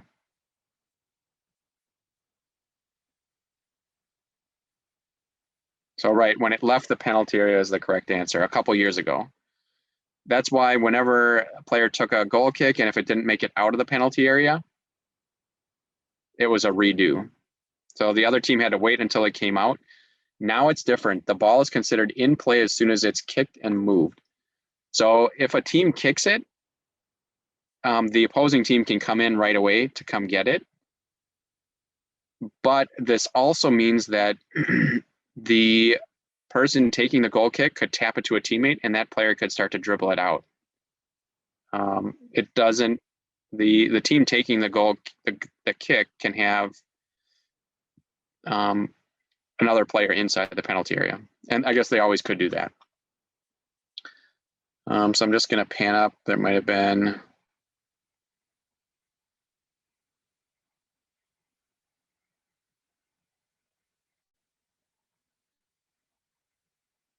Yeah. Okay, so keeper possession. A keeper holding the ball in his or her penalty area has 5 seconds to put the ball in play. During this time, they're free to move about anywhere within the penalty area. Once the keeper places the ball on the ground, the keeper may not pick it up until played by another player. The keeper cannot be charged in the penalty area. So this is another one where I guess let common sense prevail. 1 second here. In grades 1 through 4, this says keeper has 5 seconds to put the ball in play. If grades 1 through 4, the keeper's collected the ball and you start counting, it's taking a long time for the kid to throw the ball or put the ball down and kick the ball. Just, verbally, tell them, hey, you can throw it or kick it. Encourage them to do that. Don't, in grades 1 through 4, don't say, "Hip, their 5 seconds is up. Now it's the other team's ball." Kind of encourage them to get the ball back into play is what I would suggest and recommend. If you make that encouragement and the kid's, just not doing it, okay, then maybe. But and then they can hold the ball and move within the penalty area as well. Corner kick, when the hold the ball passes over the goal line outside of the goalposts, either in the air or on the ground, last touch by the defending team. So team shoots the ball and it hits off the defender, it's going to be a corner kick. Or, there's a challenge for the ball and it goes off of the defender, it's going to be a corner kick. The ball will be kicked from the quarter circle at the corner nearest the spot the ball left play. So that's important. For corner kicks, it's going to be on the side that the ball left play. You can't move it to whatever side you want. Defending players must remain 10 yards from the corner position until the ball is played. Goals may be scored directly from a corner kick.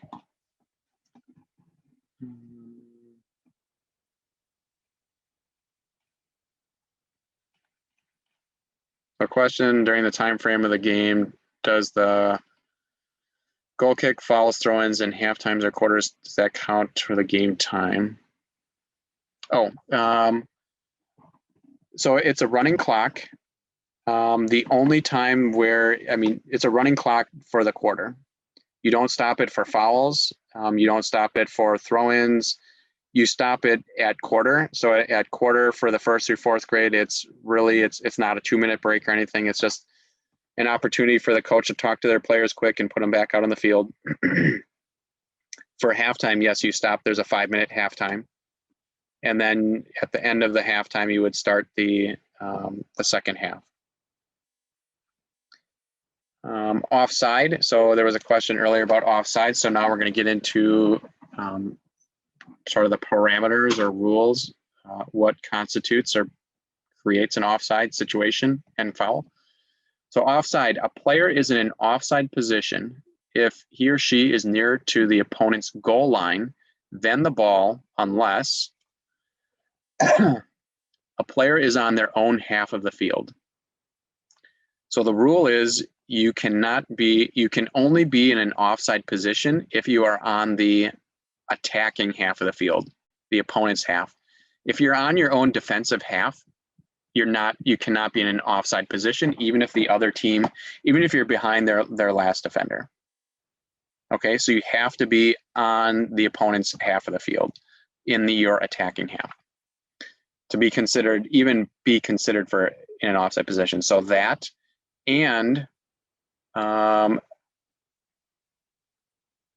player is not nearer the opponent's goal line than at least two opponents. So you're in an offside. This maybe isn't worded the best. The player is not nearer the opponent's goal line than at least. So the idea is that if you're behind the common terminology that people use is if you're behind the second to last defender or behind the last defender is generally what people say. The very last defender in most instances is the goalkeeper. So they're a player too. So the last player probably playing defense, if you're behind that player in the attacking half, then you would be considered in an offside position. Okay. So yeah, this over here says unless. So the player, you cannot be in an offside position if you're on your own half of the field, and you cannot be in an offside position unless you're behind that second to last defender. A player shall be declared offside, so that's how you get to be in an offside position. A player shall be declared offside if at the moment the ball is played to them by a teammate, the player is in an offside position. So how I would like offside to be called, I guess, by this group in the community league is that at the time the ball is kicked, that's it. That's when you look at where everybody is. It's at the time the ball is kicked, not where everybody is when the player receives the ball. So when it's kicked, is the player in an offside position, meaning they're in the attacking half of the field, they're on their opponent's side of the field, and they're behind the last defender, and the ball is passed to them or kicked to them from a teammate. Okay. If there's somebody else in an offside position on the opposite side of the field and the ball doesn't go to them, do not call offsides. It's only if it goes to the player in the offside position. There are some other details to the rule where it becomes very subjective, and I'd like to take that subjectiveness out of the equation. People will start to talk about they're in an offside position, they didn't get the ball, but they're affecting play.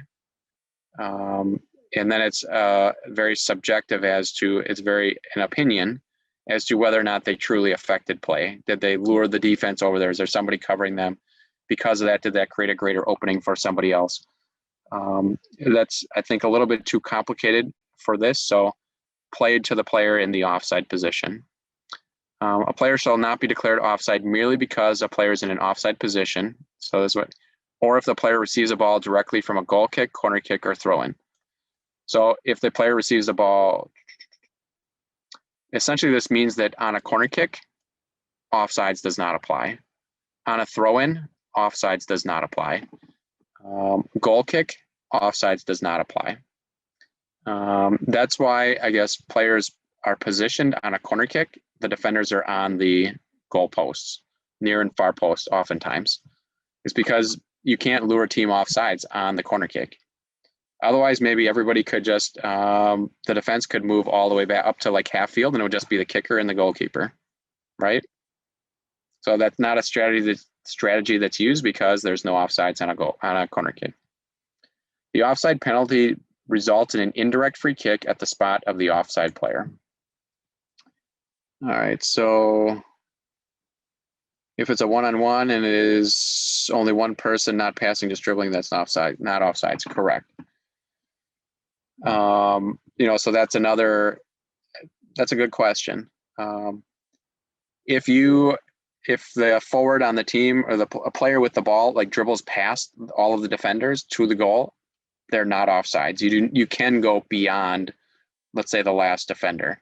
It's just that you cannot pass to a teammate that is behind the second to last defender. So games can end in a tie at all levels of play. You don't need to go into overtime or anything like that. You don't have penalty kicks. The only situation we would end up doing that is in the tournament in championship play. So once you're beyond pool play. Fouls and misconduct. So we're at 8:30. Hang in there, everybody. We've got about 30 minutes left. A foul committed off the field of play is penalized with a direct free kick on the boundary line nearest that foul. Nope, corner kicks are always direct in grades 5 through 8. You can score directly on a corner kick. So if you've ever played in a game, somebody could kick it, curve it in over the goalkeeper's head, past the goalkeeper, nobody touches it, and it's considered a goal. But again, grades 1 through 4, everything is indirect. Fouls committed off the field of play is penalized with a direct free kick on the boundary line nearest the foul. The following fouls and misconducts will result in a free kick taken at the spot of the foul if committed outside the penalty area. So here we get into, again, for grades 5 through 8, then you have to know as a referee which fouls result in direct free kicks and which result in indirect free kicks. A direct free kick means that the ball can be played, it can be shot, and it can go directly into the goal and be considered a goal. Indirect free kick means that somebody else has to touch the ball besides the kicker before the ball goes into the goal and it be considered a goal. So indirect free kick, the example, if somebody shoots the ball, just chips it, and the goalkeeper just lets it go into the goal, it's not a goal. If they did that and it was direct free kick, it would be a goal. If it was indirect free kick and they kicked the ball and the goalkeeper tried to save it and it hit off the goalkeeper's hands and it went in, that would be considered a goal. So again, the direct free kick, the fouls resulting in direct free kicks, one way to think of them, it's the ING fouls. So kicking, tripping, jumping, charging, striking, pushing, tackling, holding, spitting. The ING fouls is a good way to remember it. Those result in direct free kicks. So again, kicks or attempts to kick an opponent, trips or attempts to trip an opponent, jumps at an opponent, charges an opponent. And you notice all of these are against an opponent. Technically, it would not be, this kind of a foul if it was against a teammate. Again, shouldn't see that in a game. That would probably be more worthy of a card. Strikes or attempts to strike an opponent, pushes an opponent, tackles an opponent, holding an opponent, spits at an opponent. And then handball is also considered a direct free kick. Maybe just a note about handball. A lot of discussion about this as well. The hand is considered anything from the fingertips all the way up to the shoulder. So that the entire arm is, if the ball hits that, it's eligible for a handball if it's not the goalkeeper. Now, that's the part of the body that's in play. If it's an intentional handball, and then we get into the discussion of what is considered intentional. If the hand or arm is away from the body and the person had a reasonable amount of time to move and get it out of the way, if they did not get it out of the way in time, then it would be considered a handball if it was away from the body. So, example, if two players are running down the field and they're kind of next to each other and one person they're like right next to each other, right on top of each other, the one player like just kind of blasts the ball and it hits against the other player's arm, you should not call a handball for that.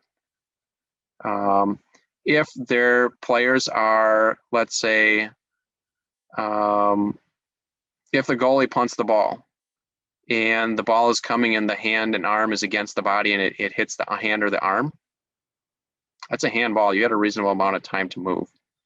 If the hand is away from the body and let's say it's 15 yards away and the ball is kicked and it hits the player in the arm's away from the body, or even if it's against the body, I say that's a handball because they had a reasonable amount of time to move. Or even if they didn't have maybe a reasonable amount of time to move, if their hands were up in the air like this and the ball hits against them, it's a reflex, they put their hands up in the air, that would be a handball because you're stopping, preventing the ball from traveling. So hopefully that makes sense.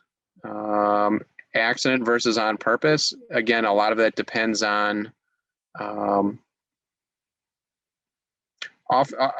me, it depends more on distance. Like, did the player have a reasonable amount of time to move? So again, if the hands are away from the body and the player had an opportunity to like move or turn so that it wouldn't hit their hands or their arms, I would say that they had a reasonable amount of time and they didn't do it, it's a handball. Again, if they're close and they really don't have time to move, then I would say that it's a no call. And there's enough of that sort of thing happening. It's bouncing around. It's like maybe in a scrum and it hits somebody's hand. So then the question, what if there were two things that went wrong? Say, for example, a handball and a shove at the same time. Would anything happen because two fouls happen at once, or would you only call one? Really good question. I would say that I don't know that I've experienced this happening, but I would say that something always happens first. More likely maybe than a handball or a handball and a push, it would be maybe two players pushing at the same time, both pushing on each other. And then, that's kind of a difficult one. If it's kind of shoulder to shoulder, I mean, two players can be running and they can both have their hands out, or they can both be kind of pushing. So then your option as a referee is to, it's kind of even. I would say more that probably a foul should be called and a drop ball be given to stop play. And especially I would say in the community league, when for many of these kids, it's more about like learning the difference between right and wrong. It's more important to call that as a foul than to say, hey, they're both doing it. That's, just let it go. If they're both very intentionally pushing each other, it's much better to stop that, to blow your whistle, and to, let's say, do a drop ball if you can't decide like who started, who did the first one, versus to let it continue because it's even.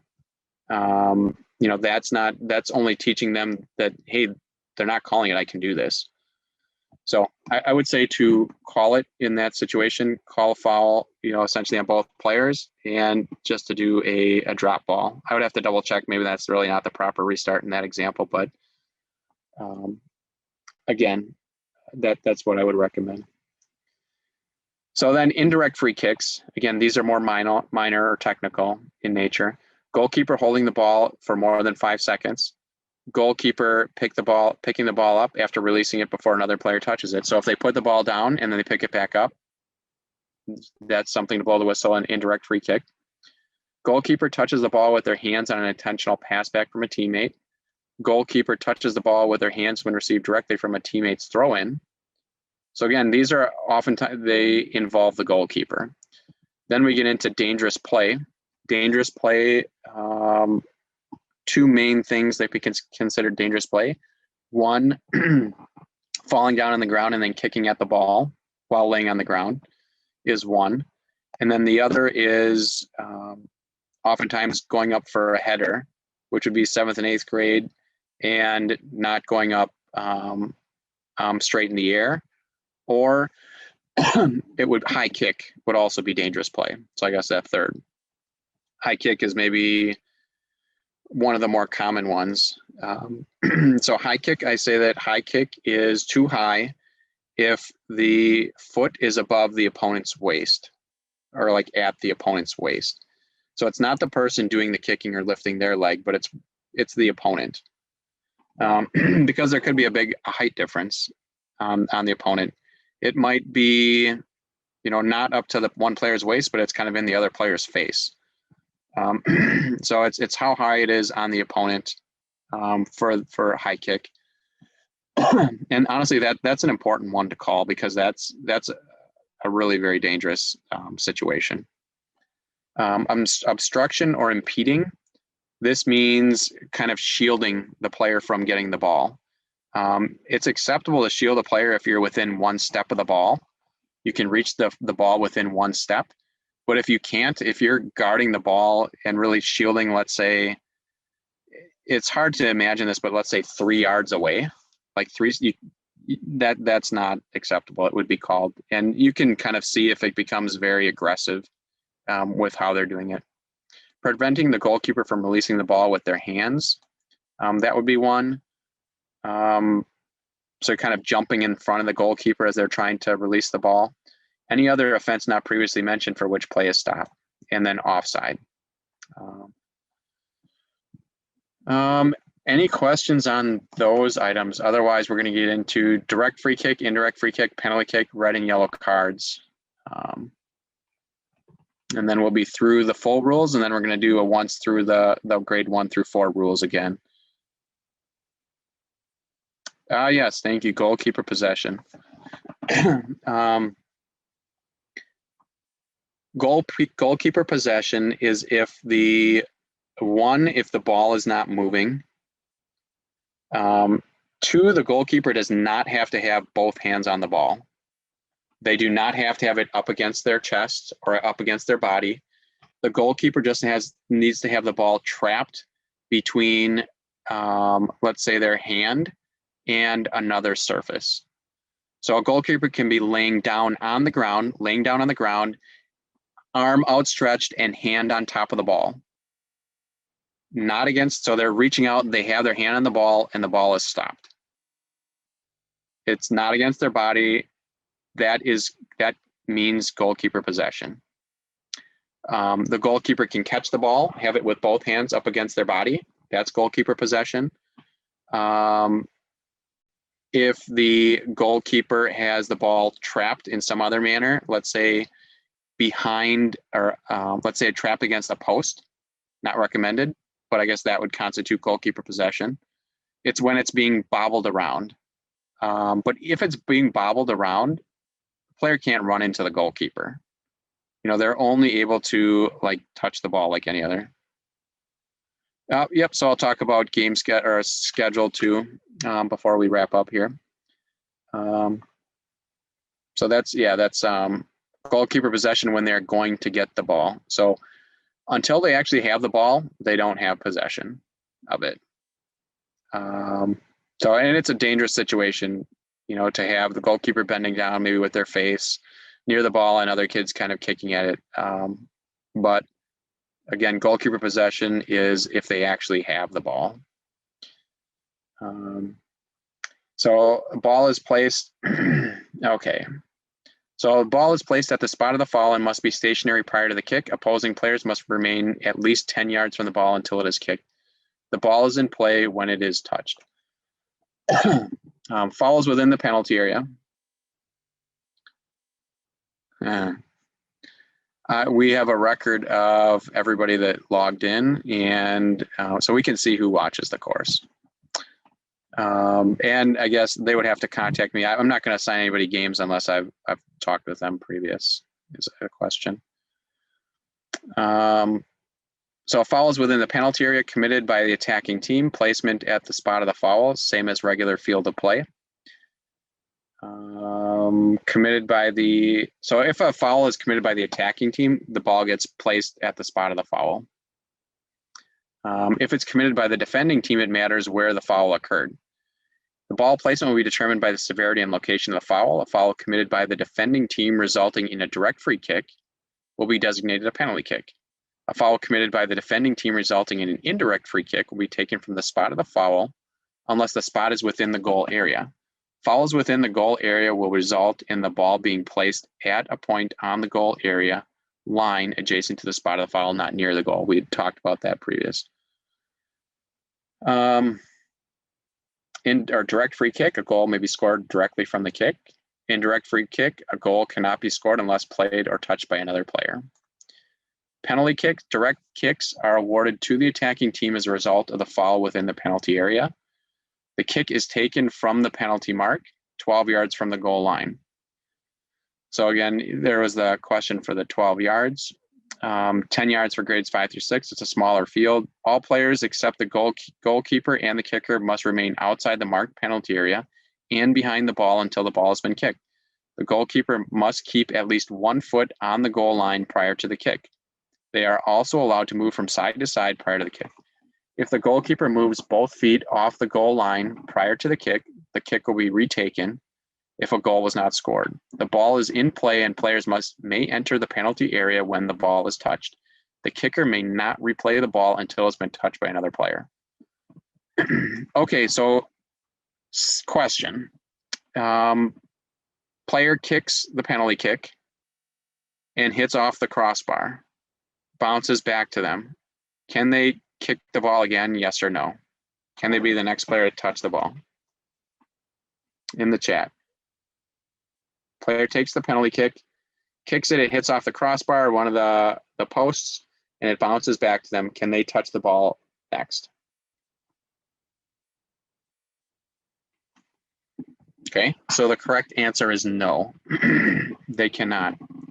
They have to wait. Just reading through that, somebody else has to be the next player to touch it.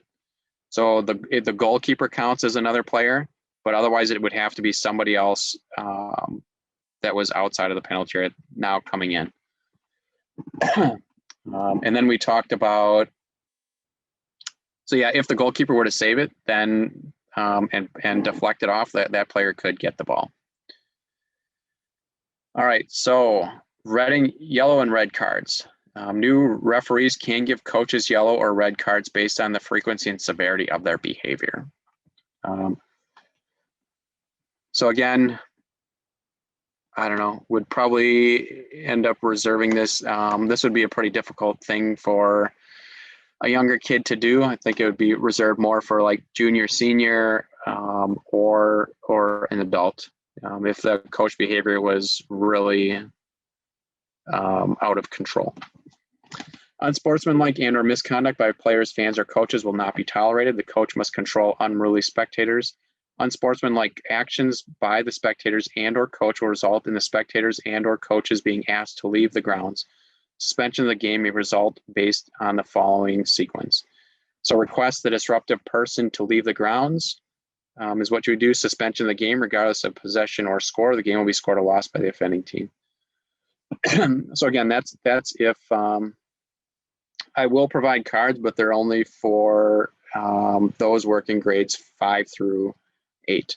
Generally speaking, 8th graders, 7th and 8th graders would work games grades 1 through 4. It's probably more of a rarity that, probably unlikely that an 8th grader would work a grade 5 through 8 game. Grade 5 is possible if the other referee has some experience. Again, trying to make sure that every referee is probably at least 2 years older than the kids that they're refereeing.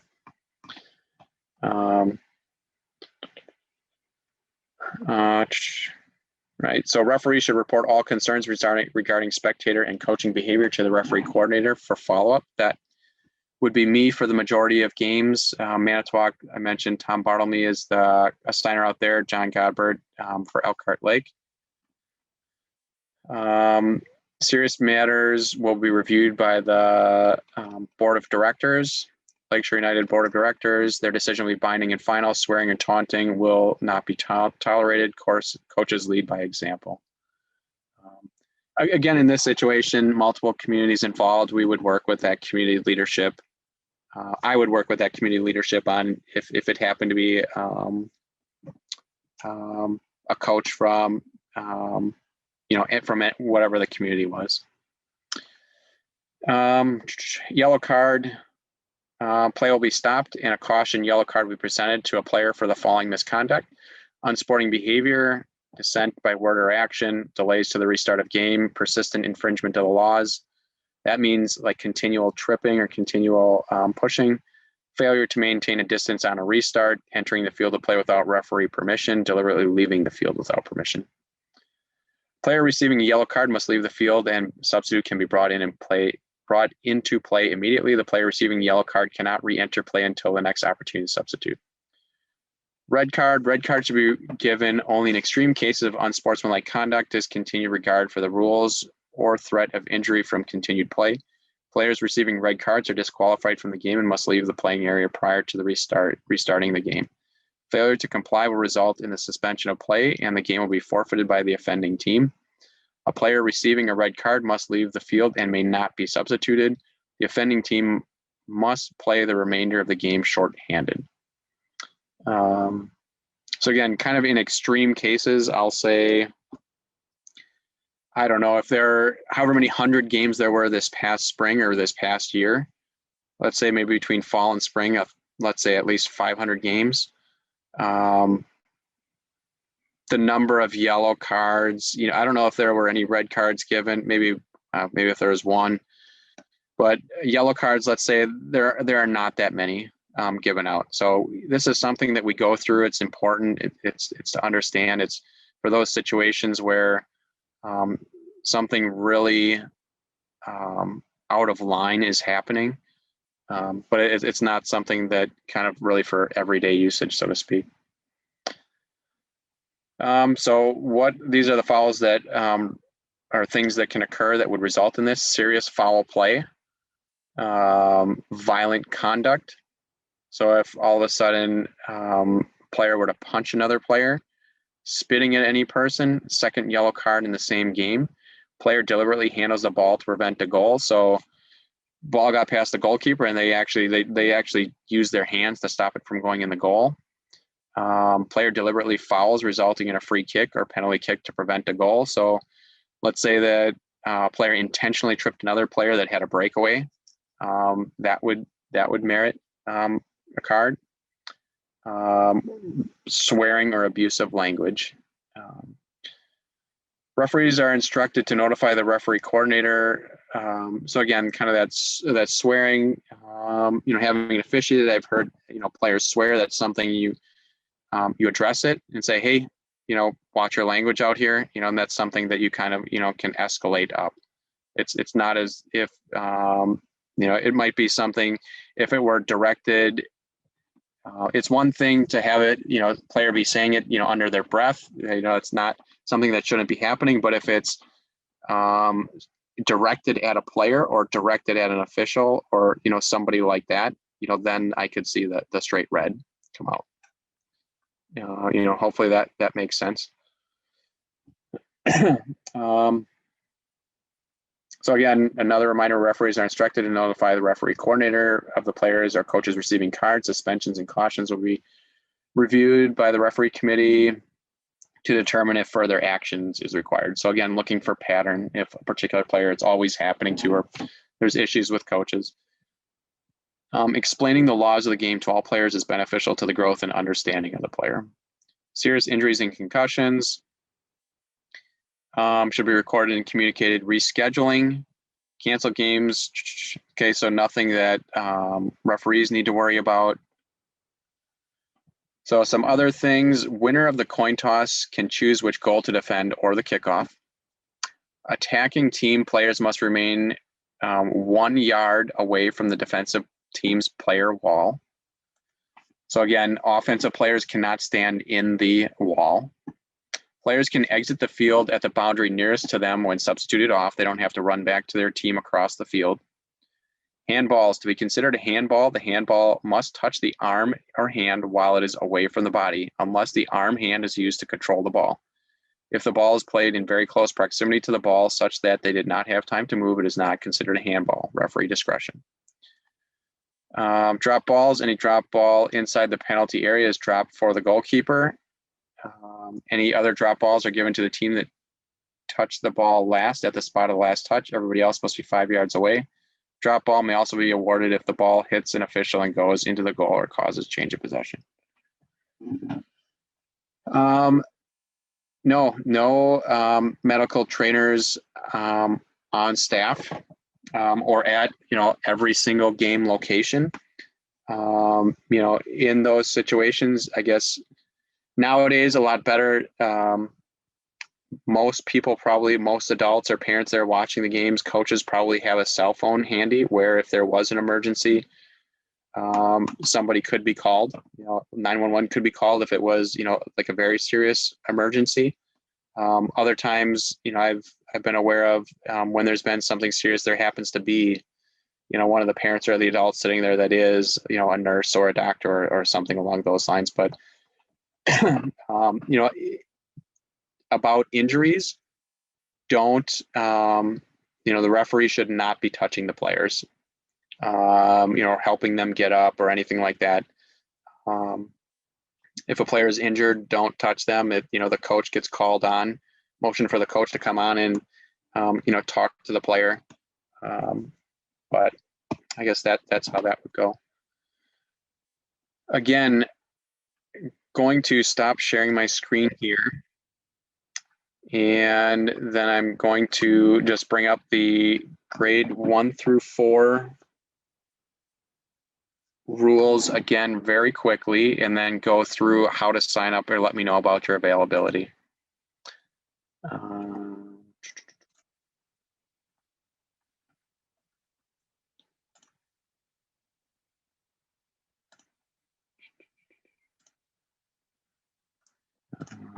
Okay, so I'm sharing my screen again. And the reason I bring this up is we started with this. The majority of games are grades 1 through 4. This supersedes or overrules what you might find in the full rules. So these are the modifications and clarifications.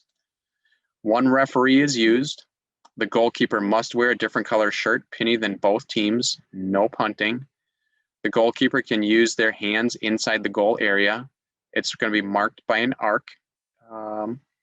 No throw-ins. It's a dribble or pass restart. It must be stationary before play is started. Goal kicks and corner kicks, dribble or pass restart.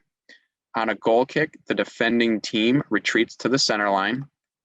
So this is something you'll have to help manage for sure in the first few weeks. Kickoff each quarter. Switch sides at halftime. So blue team kicks off first quarter, red team kicks off second quarter. Again, look at your game card to help you remember whose kick it's going to be. Good question here. What happens if the ball hits you and happens to result in a goal or something like that? So on the field of play.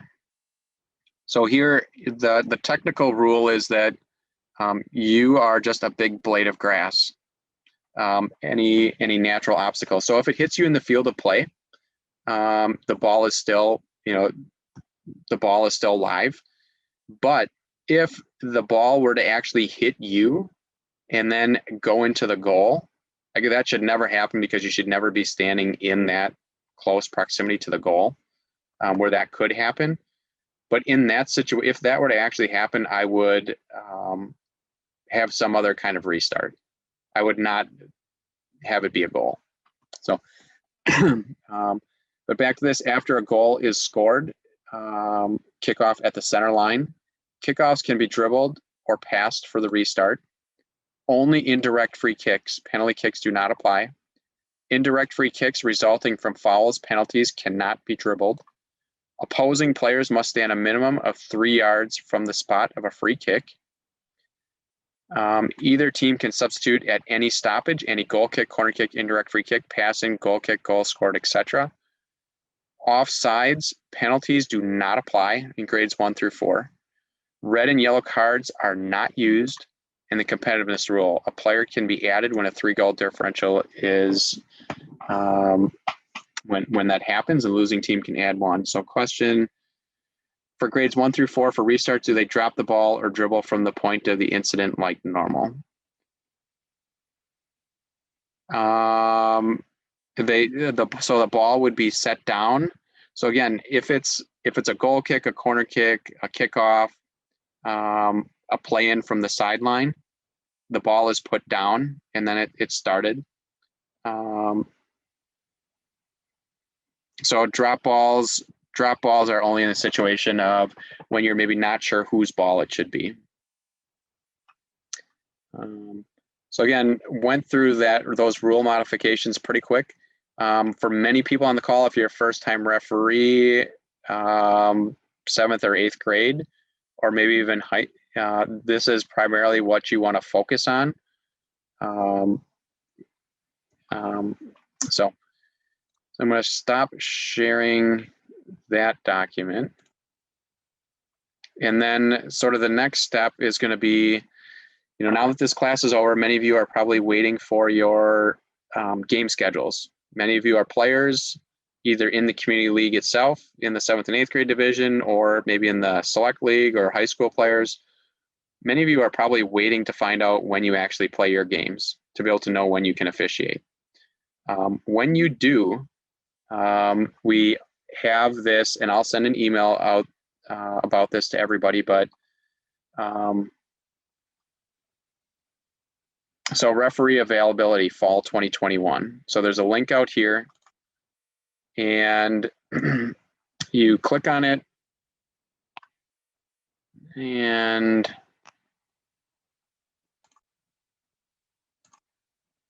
so you would just enter and say, okay,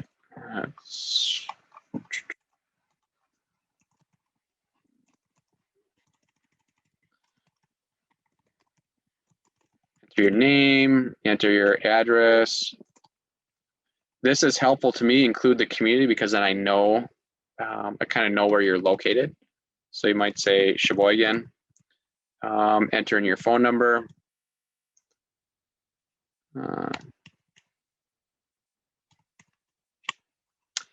Email address.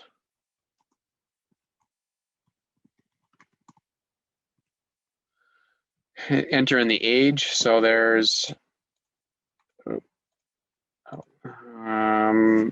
so let's, so enter your age, however old you are. I'm not 25. Then enter what grade you're in. And so grade, high school graduate. And then choose, have you played before soccer? Tell us about your playing experience. How many years have you been a referee? Are you USSF certified? Answer that. What locations are you willing to work? So here's where we find out, just because I'm in Sheboygan, maybe I'm willing and open to work games in, all surrounding communities. And then we would, because, there may be some people where, if, let's say in Oostburg, let's say there are a lot of referees there and, somebody wants to work games or is available to work, but they don't have any more games left in their community. Maybe there's games in other communities that need help. So could do that. And then here for each weekend of games, asking you to supply, like, what's the time range that you're available to work? So you might say 9 a.m. to 12 p.m. And then you could say, you've got a game, and then you might be available. So that might be that week. This week, you could say like not available. And then the following week, you could say it's like you're available 1 to 4 p.m. Or you could even say 9 to 11 a.m. And then you could say you maybe have a game at that time. You could say 2 to 4 p.m. as an example. Mike, we can't see the screen. Oh, thank you.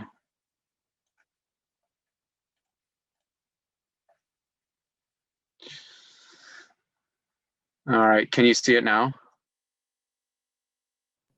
Yep. All right, so I'll just, so there was a link right off of this referee sources resources section for referee availability fall 2021. So if you click on that, you'll get a form here. So it'll just ask for the name, your address.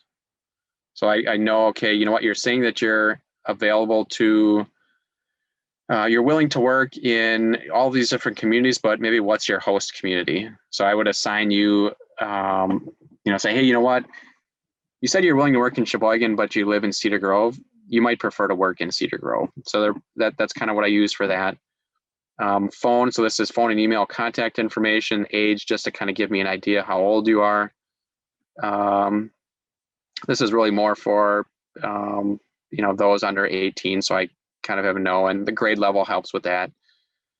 Have you played soccer before? How many years have you refereed? Are you certified? What communities are you willing to work in? And then availability. So for each weekend, you just supply the times that you're available to work. If you're not available, just say not available. Or type in, 9, whatever you're available, morning, afternoon, or maybe you have a game in the middle of the day. Or maybe you're available starting at 11 o'clock. You play at 9 o'clock, so you're available starting at 11 o'clock. So go through, fill that out. Not available. Not available. And then here at the end is for the community tournament. That's going to be Friday, Saturday, and Sunday, and it's going to be Friday, probably 5 to 9. It could be later. Later than that, there might be a 9 o'clock start. We have lights available. Saturday morning is going to probably be as early as 8 a.m., as late as 9 p.m.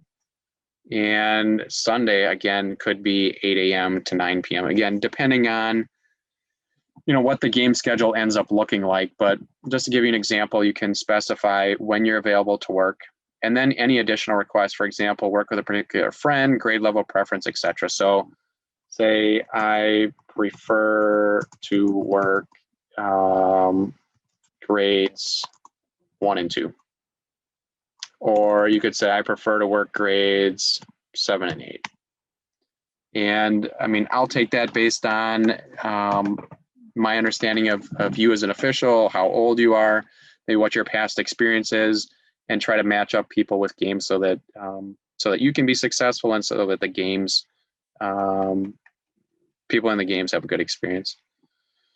So I'll send out, like I said, most likely I was thinking August 30th is I'll send an email when to have this be filled out. But I recognize and understand that for anybody that is playing in the community league, you're not going to be able to tell me this information until you find out your game schedule. The same if you're playing in the select league, if you don't have your game schedule yet, you can't fill this out yet either. High school, I don't know if that schedule is completely set yet either, the game schedule. So you're maybe waiting for that or for certain things to be determined. But the other, one of the answers that you could write in here is you could just say, not sure yet. But ideally, I would only ask that you fill this out once you know your availability. Otherwise, you need to let me know leading up to that date if you would happen to end up being available where you weren't sure or not sure. So hopefully that makes sense. Community league game schedule, August 30th is the earliest that it will be available. It could possibly be a little bit later than that.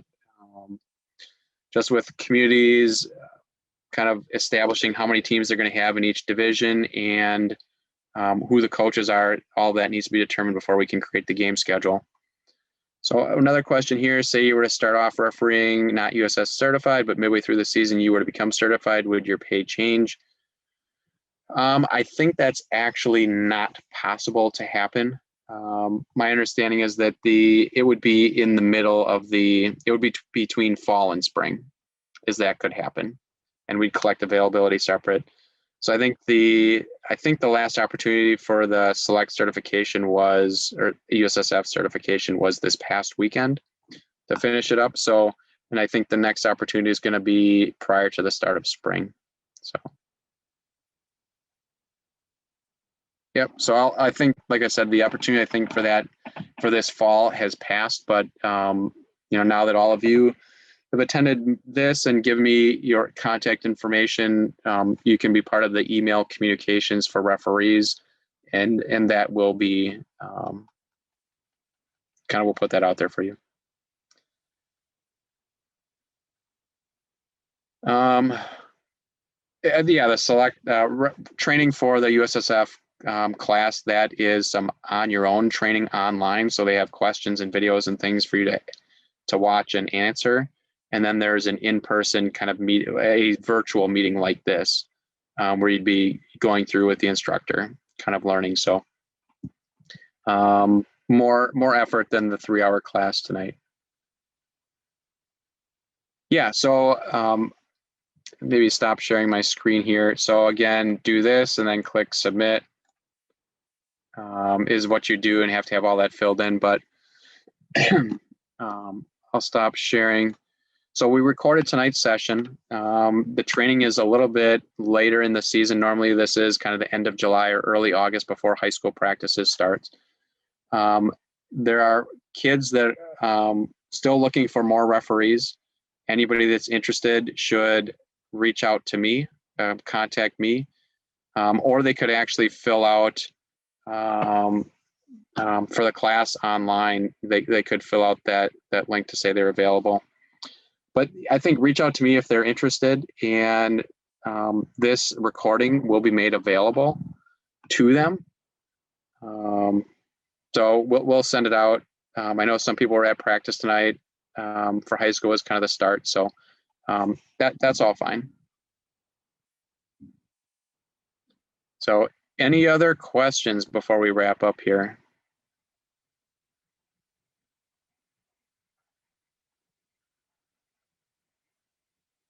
Okay, like I said, I'll be adding everybody's email address that we collected through the form to my referee email group list, and we'll be communicating with you about when we need your availability turned in so that you can work for the season. And we'll also be communicating when there's an opportunity to pick up referee shirt and whistle, comment cards, game cards for you if you need those things. So